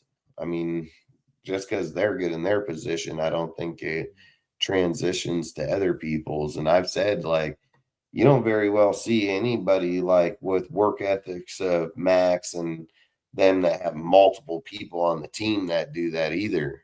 You know, why Tom Brady was so great because he was that guy always exercising, studying, everything. Like he was the one always doing it. But I don't know. What do you guys think? What are you guys thinking? Go ahead. I've been talking a lot. You go ahead, Adam. What do I think about what? Just about the whole situation. Like, how would you prefer? Would you prefer the Raiders to take Fernando and just try to build through the free agency and draft, or would you be?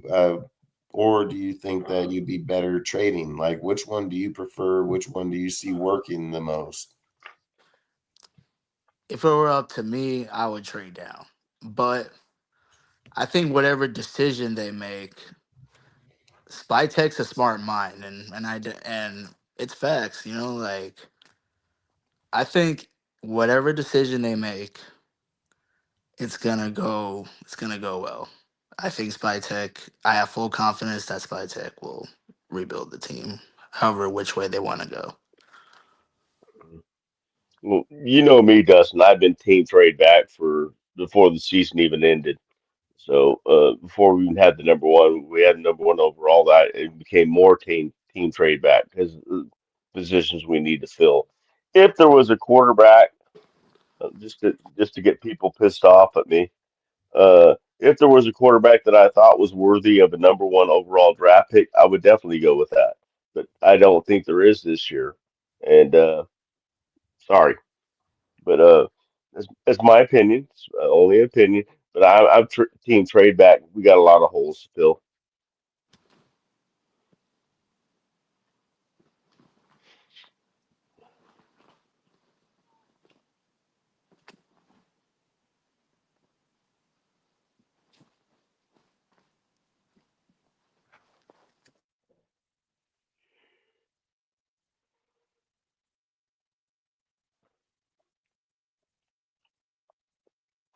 either they were playing or I was working with them, and they all talked about what a terrible week it was when they had to play a guy with a defense with Eric Allen out there or Charles Woodson, and you just knew it was going to be a slugfest. And so we're looking for someone to lead us in that space. Yeah. Well, me and EA and Amber were sitting up here, and we, heard the $90 million to spend. I started stretching. He's got one go route left. Just in case. 100 actually. 100, even better. Just in case you need a red zone target. I'm there. But with that much money to spend, I know you guys have probably talked about it. Being aggressive in free agency. What's kind of the mindset getting ready for free agency with $100 million to spend? Yeah, and I would say intelligently aggressive. Have a good plan, not get carried away. He said 100, right? He said himself 100, right? Mm-hmm. I'm assuming he means because they're gonna cut Geno. So I'm assuming that's why he said when he said 90 million, he said no 100. I'm assuming he just said like secretly he's cutting Geno, because where the fuck that other 8-10 million come from is Geno's contract. So that's what I'm thinking right there. That's my own opinion, but that's what I think. That's a good catch there. Something to think about at least. Yeah. Was that like a Freudian slip there or something? Yeah, that's what I think, because he said 90 million. I'm stretching, mm-hmm. And then fucking Spytech said 100. Mm-hmm. He said it himself. He didn't say. He said 90. The books say 87.7. I think it's going to even be more than that, even before the salary cap increase with the free agents that we're going to be offloading. Oh yeah, you're not going to be signing some of those guys back for damn sure. You got 10. I'm probably at least 20 of them are gone. Yeah, you can refill. You can get 10 for sure in the draft, easy. Because you got 10 picks, So right. And then depending if we even trade, we will have fucking 11, 12. Who knows? There's a lot of emotions that creep into those markets, and you budget 15 for a guy, and then what's another 1, 2? Now it's 20, and then you do that a couple more times, and you just go, well, there go a couple more players. And so, we're going to sit and figure out what this team needs in order to take the next step from a player standpoint, and what makes sense in Clint's vision and my vision, and pair those two up. And we're going to attack it full on. And, we're sitting in this kind of a position of strength in the market, but we want to be smart with that too. I don't want to wake up in 26 and 20 or 27 and 28 and kind of regret some of the deals we did, knowing that emotion got too involved in that. And that's a smart way to approach it. John Spytek, right, congratulations on your new head coach. We're looking forward to the new era of Raiders football. Thank you. So he said exactly what I love that. I love that. Yep, he said what I've been saying the whole time. You're just in too good of a spot with the draft pick that outweighs the player. He said fucking is strength. We're in a good position of strength right here. You don't say that shit. If you're locked in on fucking Fernando, why are you talking about your value of your pick? You're the first pick overall. That shit is because you're letting people know, hey, we're open for business if you want to fucking trade. That's why they're saying shit like that. You don't fucking advertise the pick when you got it, when you already know your players right there. It doesn't make no sense. Stupid. Well, that's the thing. Somebody in the chat said we don't want to show our cards. We have the number 1 overall draft pick. We can show our cards. Yeah. We hold the final decision. Listen, if I rolled over double aces, motherfucker, you're gonna see my cards. You're gonna see my fucking cards. Hide my shit for. If I'm the first goddamn pick in the fucking draft, to sit there and say, oh, I'm not trying to show that's got to be crazy as hell. We hold all the cards, and we can show them if we want to or not. Fucking if I trade, the only reason you're not trying to show all your cards is if you're trying to trade the pick. That's why you're fucking doing that. And what have I told you guys? What have I told you guys for weeks? I said, who's the best spokesman to talk up the quarterback if you're looking to trade that motherfucker and get the picks? Tom fucking Brady. There ain't a better spokesman than him. Like, fucking got to be smart here, man. Like, these guys are fucking smart people. That girl probably smarter than most of these fuck people in the chat, dude, by a mile. Like, not even close. That girl, I mean, you got to be able to ask questions like that, man. Like, you got to be able to fucking get it. And Spytek wasn't afraid to hide from it. He didn't give no half-ass answers, dude. Like, he said straight up, like, we can most definitely go after fucking somebody else or trade that pick.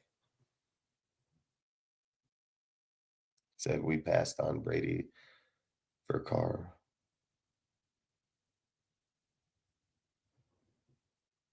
I don't even know what that means. We got robbed on Elway. Pick is worth less if people don't think we're sold on Fernando. That's facts. That's facts. I mean, this is a game. Look, what did AP do? He fucked up the fucking Jaden Daniels deal, right? He went into media row, said that we're gonna fucking get him. He was the fourth looked at quarterback in the draft at that point in time. Nobody was even looking at Jaden Daniels like that. And then what did AP do? Went in, talked up that motherfucker like he's getting them, and he didn't even hold the fucking pick. And then fucking they ended up taking him second, first? Fucking I can't even remember. But at that point, like I said, I just feel like if you're going to try to get the value for that pick, he said strength, man. I mean, he knows what that pick's worth, dude, at this point. And I've said it for the last few weeks. The pick is higher than the value of the player. When you have that, you got to be fucking aware. I'm going to keep saying it. Avrell Reese is a fucking badass. I don't give a fuck what anybody thinks. Avrell Reese is a fucking badass, dude. This guy knows how to scheme. He knows how to fucking wait and be patient. He knows how to run you down on the sideline, and he knows how to come right after your fucking ass. Avrell Reese is the best versatile player in this draft, and it ain't even fucking close. So I've said it, man. Anybody that knows quarterbacks, which I know quarterbacks because I hit on my quarterbacks all fucking time, like literally, like just fucking grand slams. But I've said it. I don't think Fernando's bad. I think Fernando goes to a good team. He'll be a good player. I'm not going to fucking say nothing bad about Fernando. What I'm going to say is Avrell Reese and fucking, 3 or 4 first-round picks and 2 second-rounders is a hell of a lot better than Fernando. That's facts. And when you have people like Spytek that can get value out of those fucking picks, I'm fucking going with them. I mean, goddamn, how do you think you're just going to go into – look, Spytek said it right here on the fucking deal. He said, you go in there looking for a $15 million guy. Next thing you know, you're spending 20, 25. Do that once or twice over and your fucking money's gone. You can't do that shit, dude. You're going to have to go into the draft. You're going to have to try to pick up some of those most value positions with those picks. And then they got to sit there and say, okay, if we get Reese here, which is we can use him DN and fucking middle linebacker. We can use this guy either which way. Max ends up getting hurt towards the end of the year. We still have a fucking pressure player over here. You're going to still have your rotation of fucking Tyree and Snowden, or if they draft somebody else or sign somebody, they're going to still have option there. But to sit there and say that you just went from Malcolm Kuntz to fucking Avrell Reese, I mean, get the fuck out of here. It's not even close. It's not even close, dude. I mean, he comes out the gate fucking gunning. So I think fucking at the end of the day, I think, like I said, I think he would add more value with the picks. It's the picks, dude, that we're going to get. I mean, we're going to go from 1 first round this year to 2, and then fucking plus probably their second round pick. So that means just in the first two rounds, we have fucking 2 firsts, 2 seconds.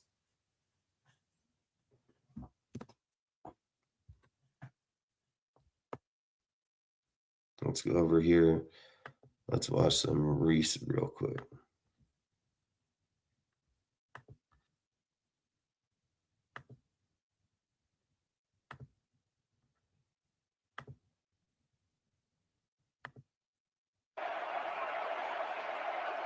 Grockemeyer Here comes a pressure. Avrell Reese.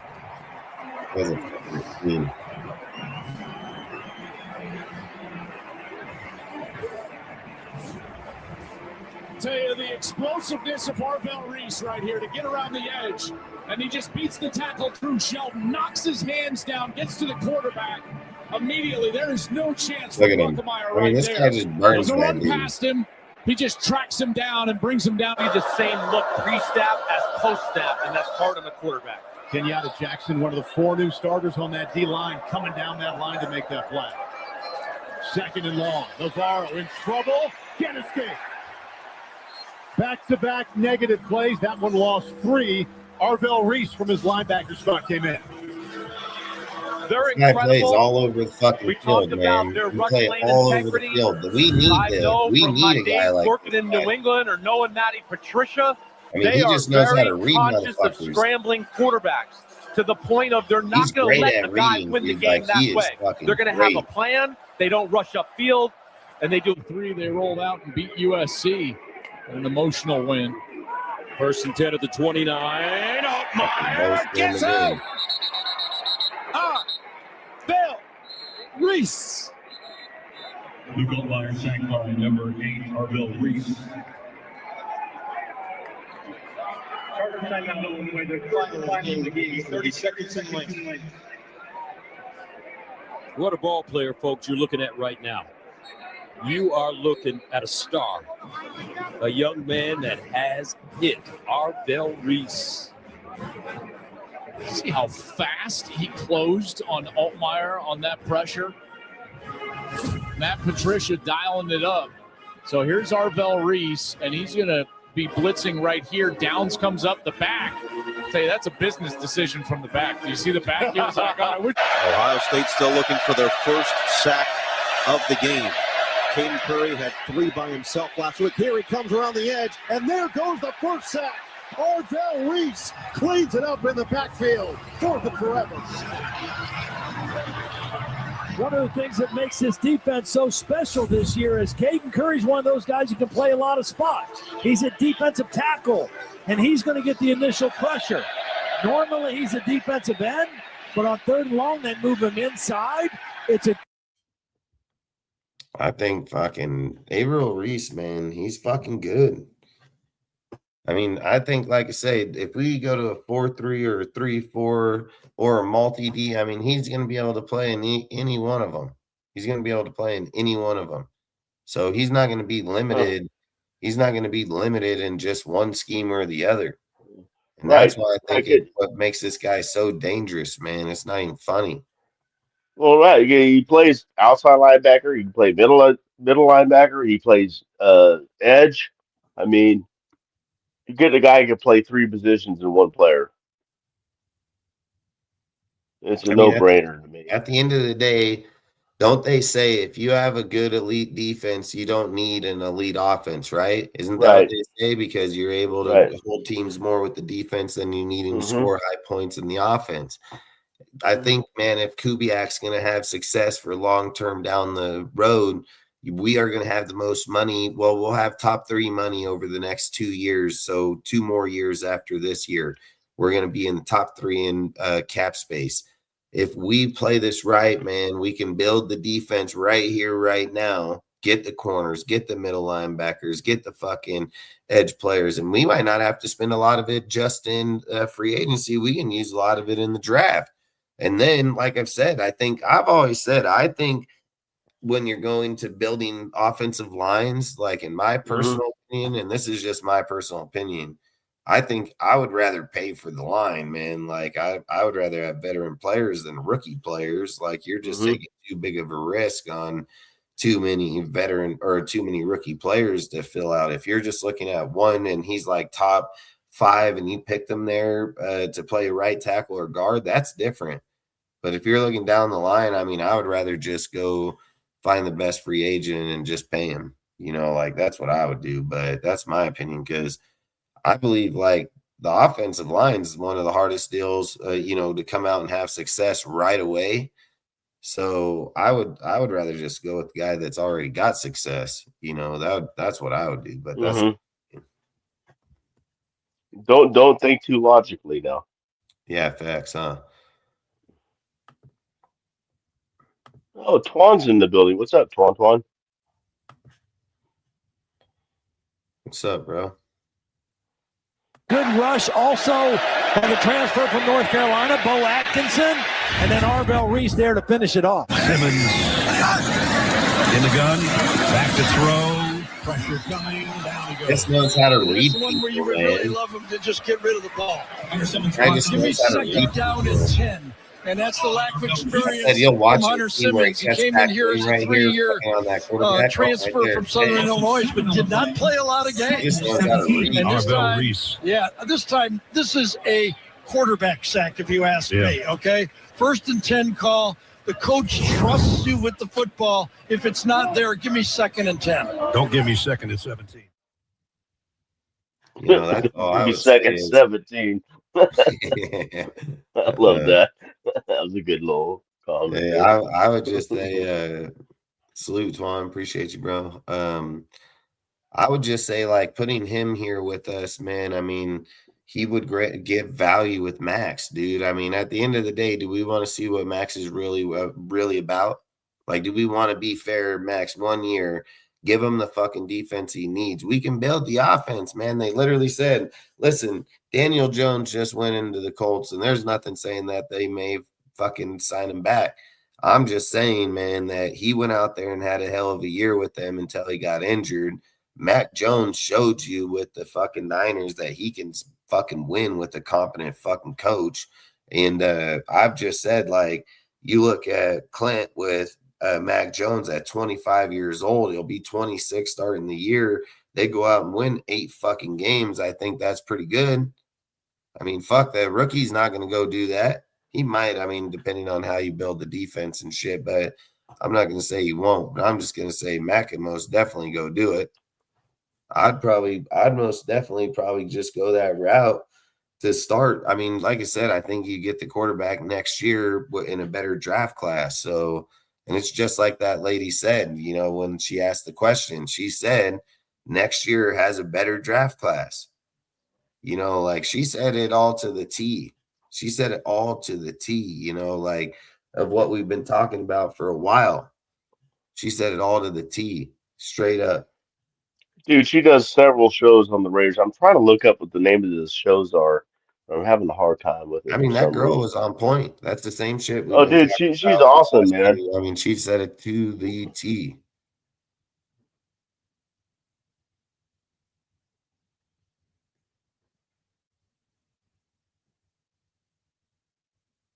Hey, I ain't gonna lie, dude. When they got the team like they got, I think anybody can win with the Niners, bro. And I think you're probably right. I mean, anybody can win when you have a fucking beat ass fucking defense like they do, an offensive deal, and you got a coach that can scheme when even their players go out. I mean, not gonna lie, they most definitely can most definitely do that.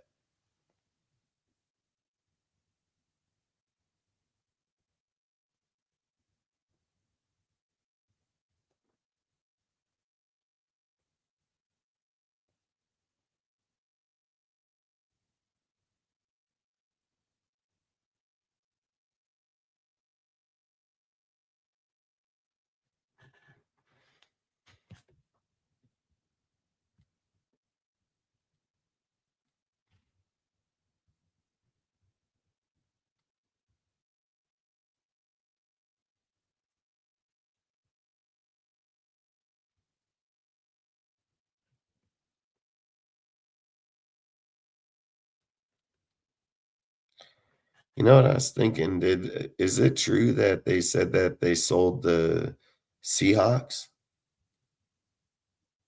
I do know they're going because the guy passed away. The owner Yeah, I passed heard away. somebody said that And so Apple. his sister or something was kind of taking over operations. But after the Super Bowl, they were going to sell the team. I don't know if it's been sold yet or not. I heard like Apple, I don't know if it's true, but somebody said Apple put like 8 billion bid on it, but I could have swore I heard them say that it'll probably sell around the 11 billion. So I don't know. I gotta look that up here in a minute. I don't know if they Can you sold it, but yeah, Google? Can you they were Google? talking about it before the Super Bowl. It was kind of a distraction for them, but yeah. Can you look up real quick? Just Google. Did Seahawks sell the team yet? Okay, yeah. Mute. Shit, the whole NFL passed on Brady 20 times. I mean, that's facts, dude. I mean, dude, at the end of the day, we could all have our assumptions on who we think is going to be the best or who's going to be, go out there and win. But yeah, you're right. Brady went out there and dominated, and he was what does he say? Pick 199? Is that what he was? What were you going to say, Mike? It says, as of February 12th, 2026, the Seattle Seahawks have not been sold, but multiple reports indicate the franchise is expected to be put on market shortly following Super Bowl 60, while the team is currently under the stewardship of Paul Allen Trust. A sale is planned to align with the trust's mandate to divest divest assets, whatever the fuck that means. But no, it's not been sold yet. But they're getting sold. So if you got like 10, 11 billion bucks, you want to buy a sports franchise? No, I've heard it's There going you to go go. around 11 billion is Yeah, where they're yeah, thinking it'll sell for. yeah. Especially right after a Super Bowl. Come on, the value Facts. just went up.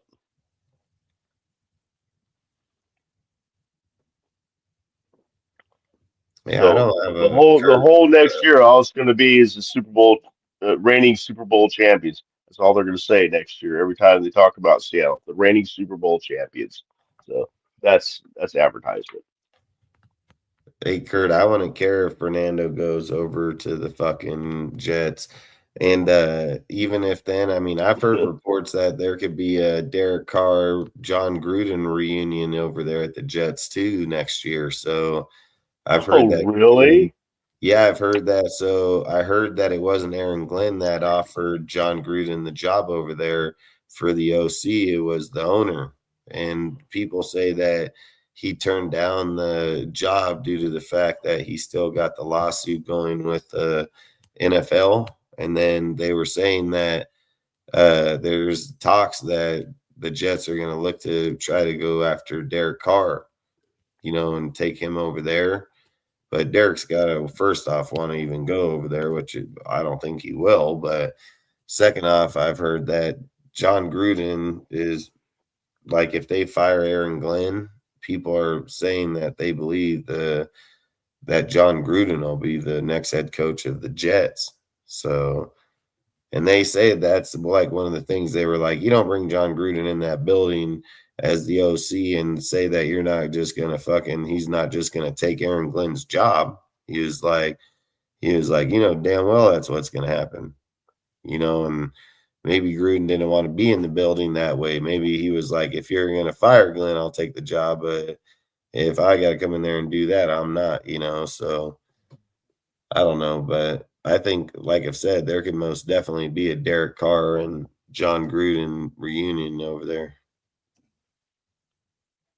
I heard the Jets are going to try to target him this year if they can't get Fernando. Oh, I just found some more stuff about it. Reasons for the sale. The sale is driven by Paul Allen's will, which stipulates that his assets be sold to fund charitable foundations alongside pressure from the NFL to establish a single control person for the franchise. Projected value experts believe the franchise, like you said, could sell between $9 to $11 billion, potentially setting a new record for an NFL team. Yeah, that's what I heard. It was going to be around $11 billion. Mm-hmm. There's currently no confirmed buyer or finalized timeline for the completion of the sale.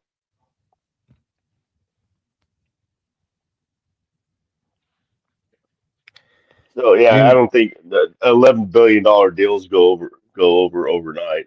So if I'm pretty sure able, keep going. I was just saying that I'm pretty sure $11 billion doesn't get settled overnight. It's going to take some time to work out cross all the T's and dot all the I's, and and write in all the zeros.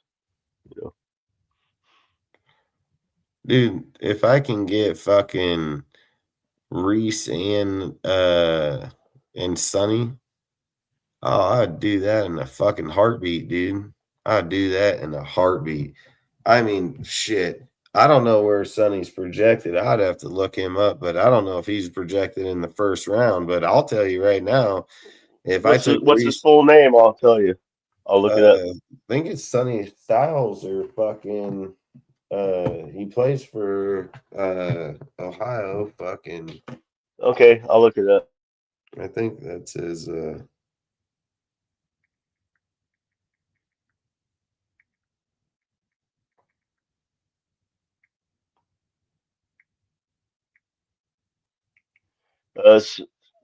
Declared for the 6'4". Well, I asked what projected draft pick for Sonny from Ohio State.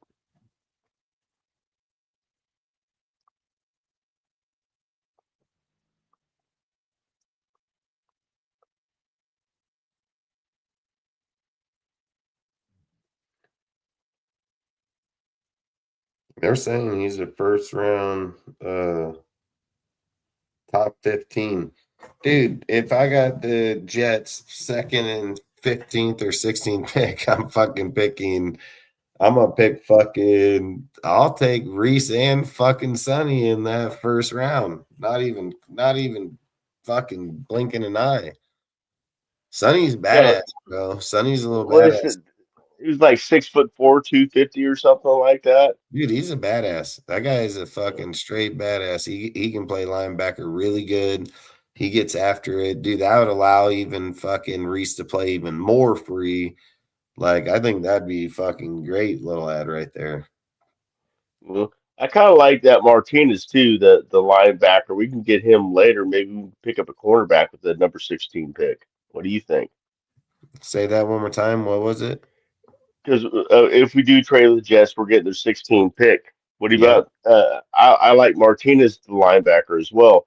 But what do you think about getting but in the later picks, a cornerback instead? A Well, don't get me cornerback. wrong. We're gonna get their second and our second. So I think at that Right. point, I would probably go for corner for sure. Okay. But don't get Use me that one wrong. for I mean, that. if Okay. there's a good option in the deal, but I think taking two players from the same school defensively on the same side, I don't even know how often that even happens. Mm. You know what I mean? You're talking about Mm-hmm. your first round players coming off the board to the same school or to the same team from the same school. I mean, I don't even know. Has that even happened before? Yeah, I don't know. I'm sure there has, like maybe out of school like Georgia or A first Alabama or round something pick, like that. first round picks on the Mm-hmm. same year, same team. Oh, by the same team. Okay, no, I'm not saying that. Yeah, I don't Yeah, know I about don't think that. so. That's a stretch. Yeah. Yeah, I don't think that's probably been done.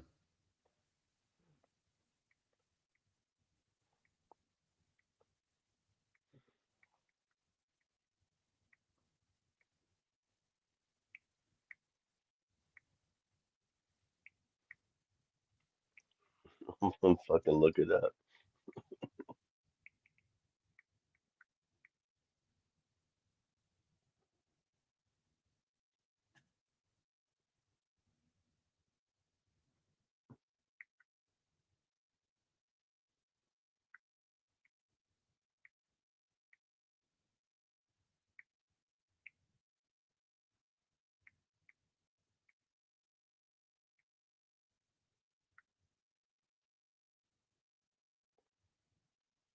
It says yes, multiple NFL teams have selected two or more players from the same college in the first round of the same draft. Recent examples include Green Bay Packers taking Georgia defenders uh, Quay Walker and Devontae Wyatt in the 2022 first round, and by the Jets picking Sean Ellis and John Abraham from South Carolina in 2000. So 2 So yeah. times. No, it said all it says is multiple times. It didn't say how many.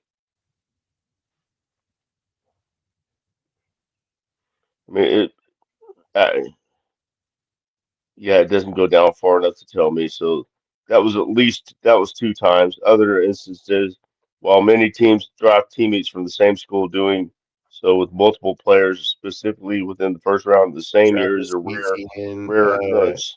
Trevor Lawrence and Travis Etienne was another one. Yeah. Well, this goes to what I just said. Is a rare occurrence that actually happens with high productive college programs like Georgia, Alabama, Ohio State. It's going to be Ohio.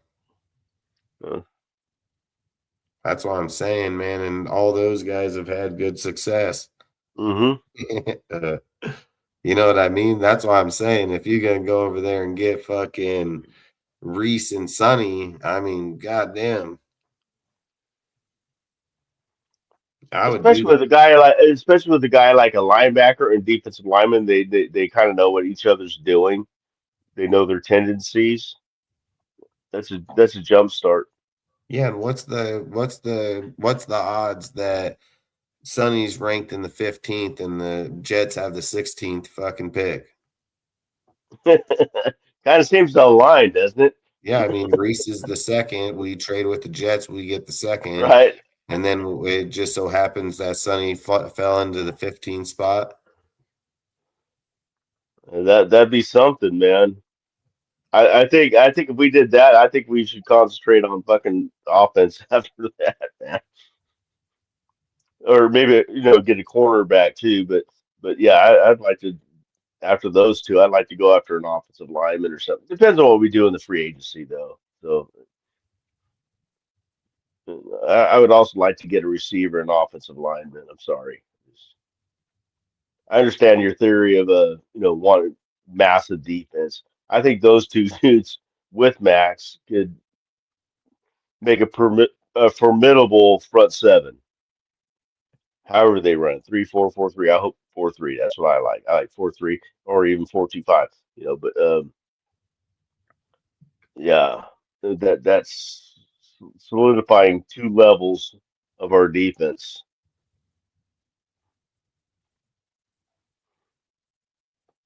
And we still got 8 picks left. Yeah, facts. Facts. Fuck, I can't believe I was just looking at the names of the people. All of them had pretty good success together. Defensive tackle, Zane Dern, safety, Xavier Noble, or however the fuck you say, are the 3rd and 4th picks if they are still there. I'm tripping. Let's do 20. Ooh, this is also what it says, which is I just saw this. This strategy is often used by NFL teams looking to replicate the chemistry and familiarity developed by collegiate teammates at the professional level, which is kind of what we were just saying. It's like, a lot of people want to compare, bring a quarterback in, bring one of his receivers in, type of thing. Whether it be a draft or a free agent,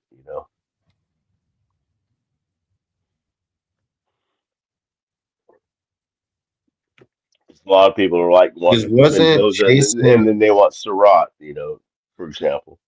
Wasn't Chase and Burrows in the first round? Both of them were in the first round, right? Jamar Chase and Burrow? Yeah. Oh yeah, they're both first rounders. Yeah. But they didn't come from, Like I they said, it did come doesn't from the list them same all. school. They It came only from lists the like same school. 2. Yeah. They haven't been sold yet. Yeah.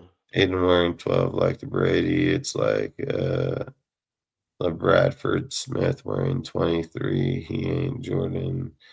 And Aiden ain't Brady. Fucking greet him to the Jets. Might as well bring back Keyshawn and Curtis Martin. What kind of bird don't fly? Jailbird or a jet?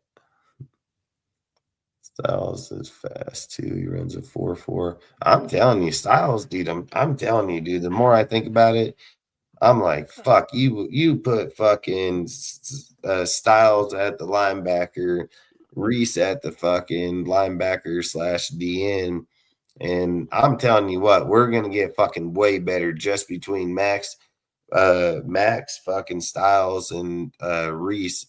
I mean, we're gonna be looking pretty fucking good right away. Just 2 picks in, man, and our defense already looks a mile different. And then you can keep Devin White. You keep Devin White, fucking keep him back there. Oh, fuck. I don't know who's going to beat us, because the one thing I will give Devin is once he does get in the gap, he's going to get the stop for the run. So, I mean, I'd most definitely fucking – that can be a dangerous little deal right there. Max, Devin, fucking Styles, Reese. That can be dangerous. You got Butler, Hemingway, Pegas, and what did I say? Butler, Hemingway, Pegas, and we still got our favorite in there too. Wilson is a tackle, rotating in, and then what was the other guy we picked up? Oh, he's probably going to be gone. The guy we picked up for a year, Bucker. Yeah. Wide receiver, but he could fall. Says they are basically saying depends on how draft falls, but Sonny Styles, I would say top 10, 15, or 20 pick, unless something crazy happens. Teams draft like those lines. I'm telling you, I would take both them dudes right in a heartbeat.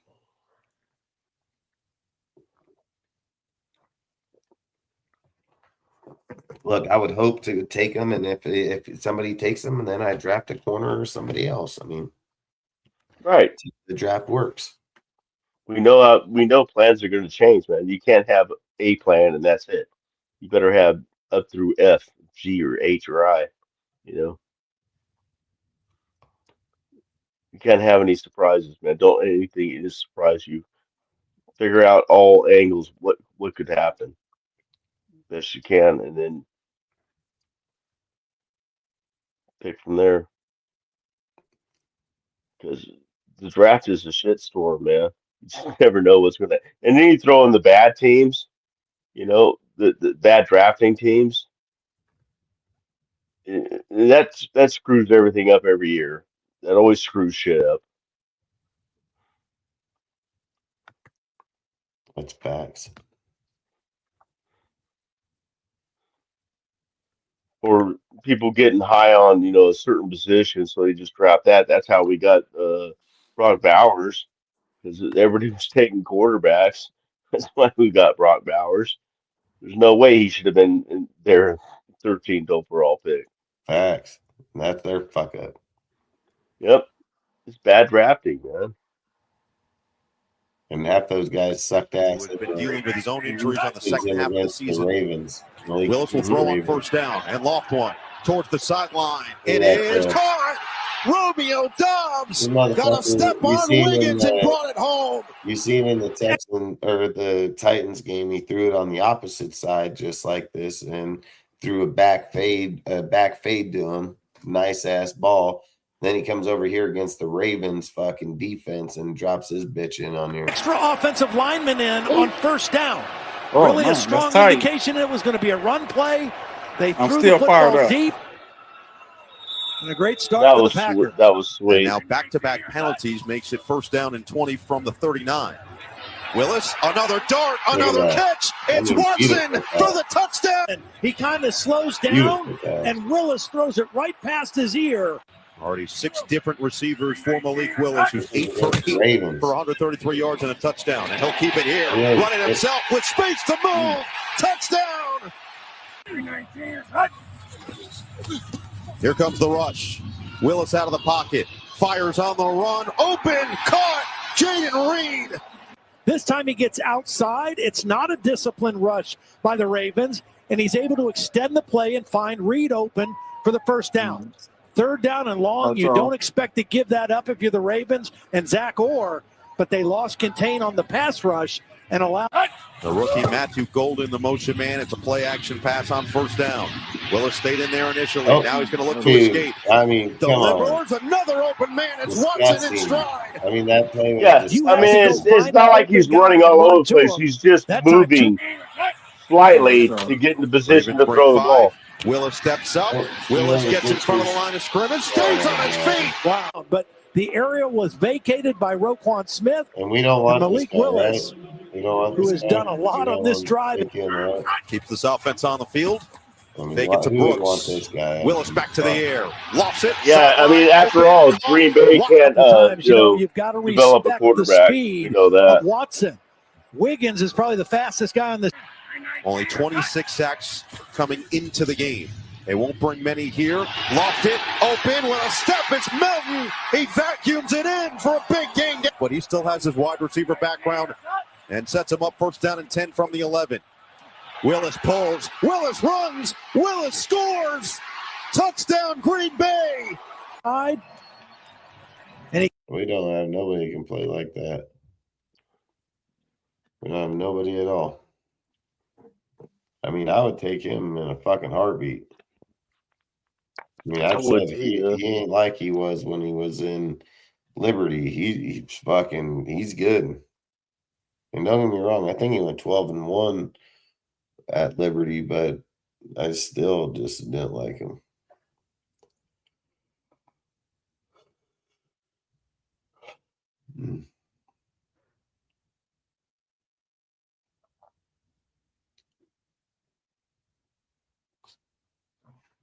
Who is? Oh yeah, White. Okay, I get it. I get it. I was sitting there thinking like, who the fuck is White? But I get it.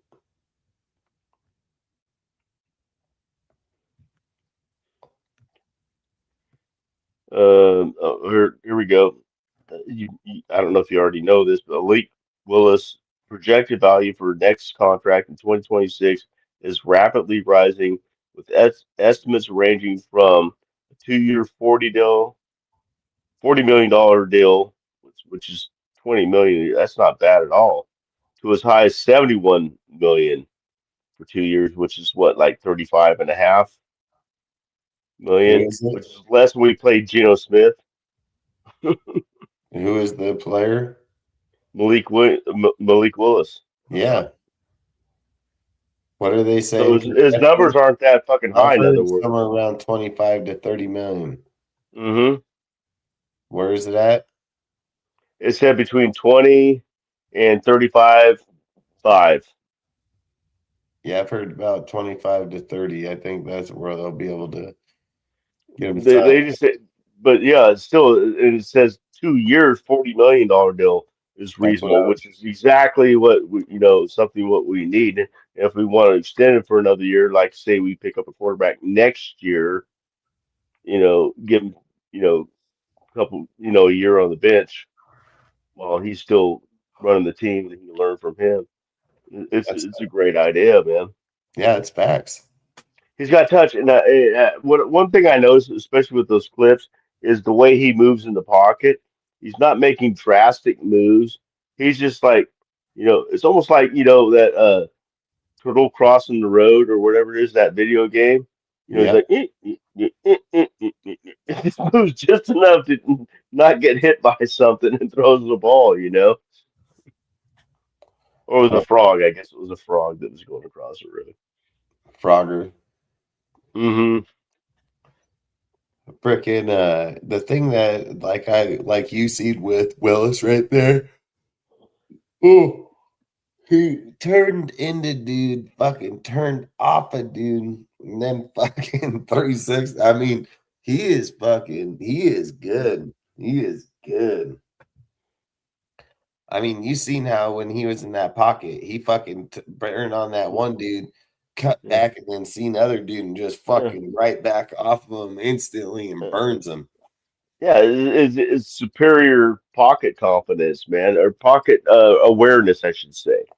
Yeah, I mean, that's fucking phenomenal awareness.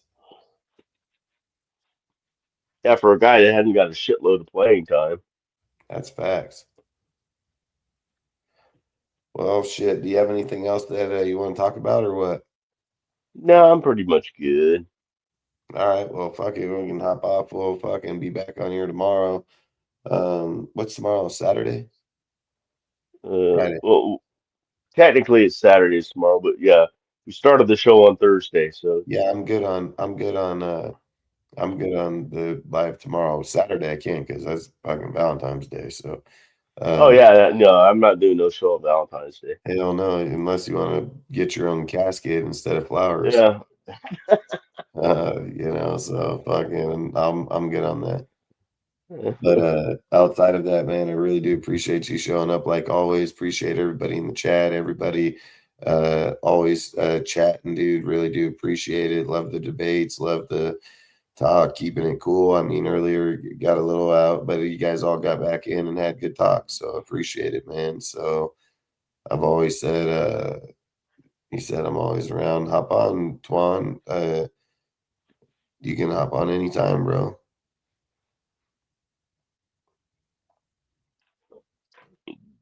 But like I said, anytime, man. We're gonna hop off right now, but I can hit you up tomorrow if we go live if you want to come on, man. I'll send you a message. Same bat time, same bat channel. Yep, 9:30 p.m. Pacific, bro.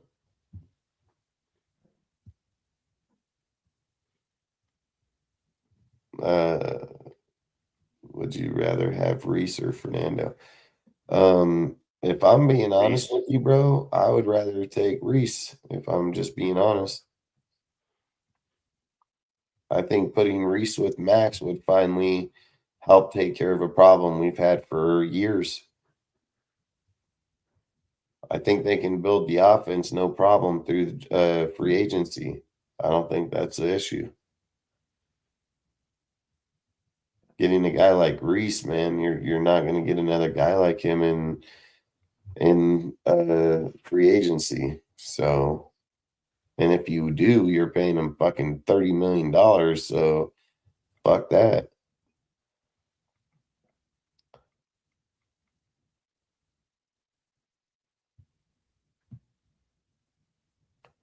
Hey, I appreciate all you guys, man. Like I always say, I appreciate you guys talking in the chat. I appreciate the interaction, man. And like I said, man, we'll see what we're talking about tomorrow.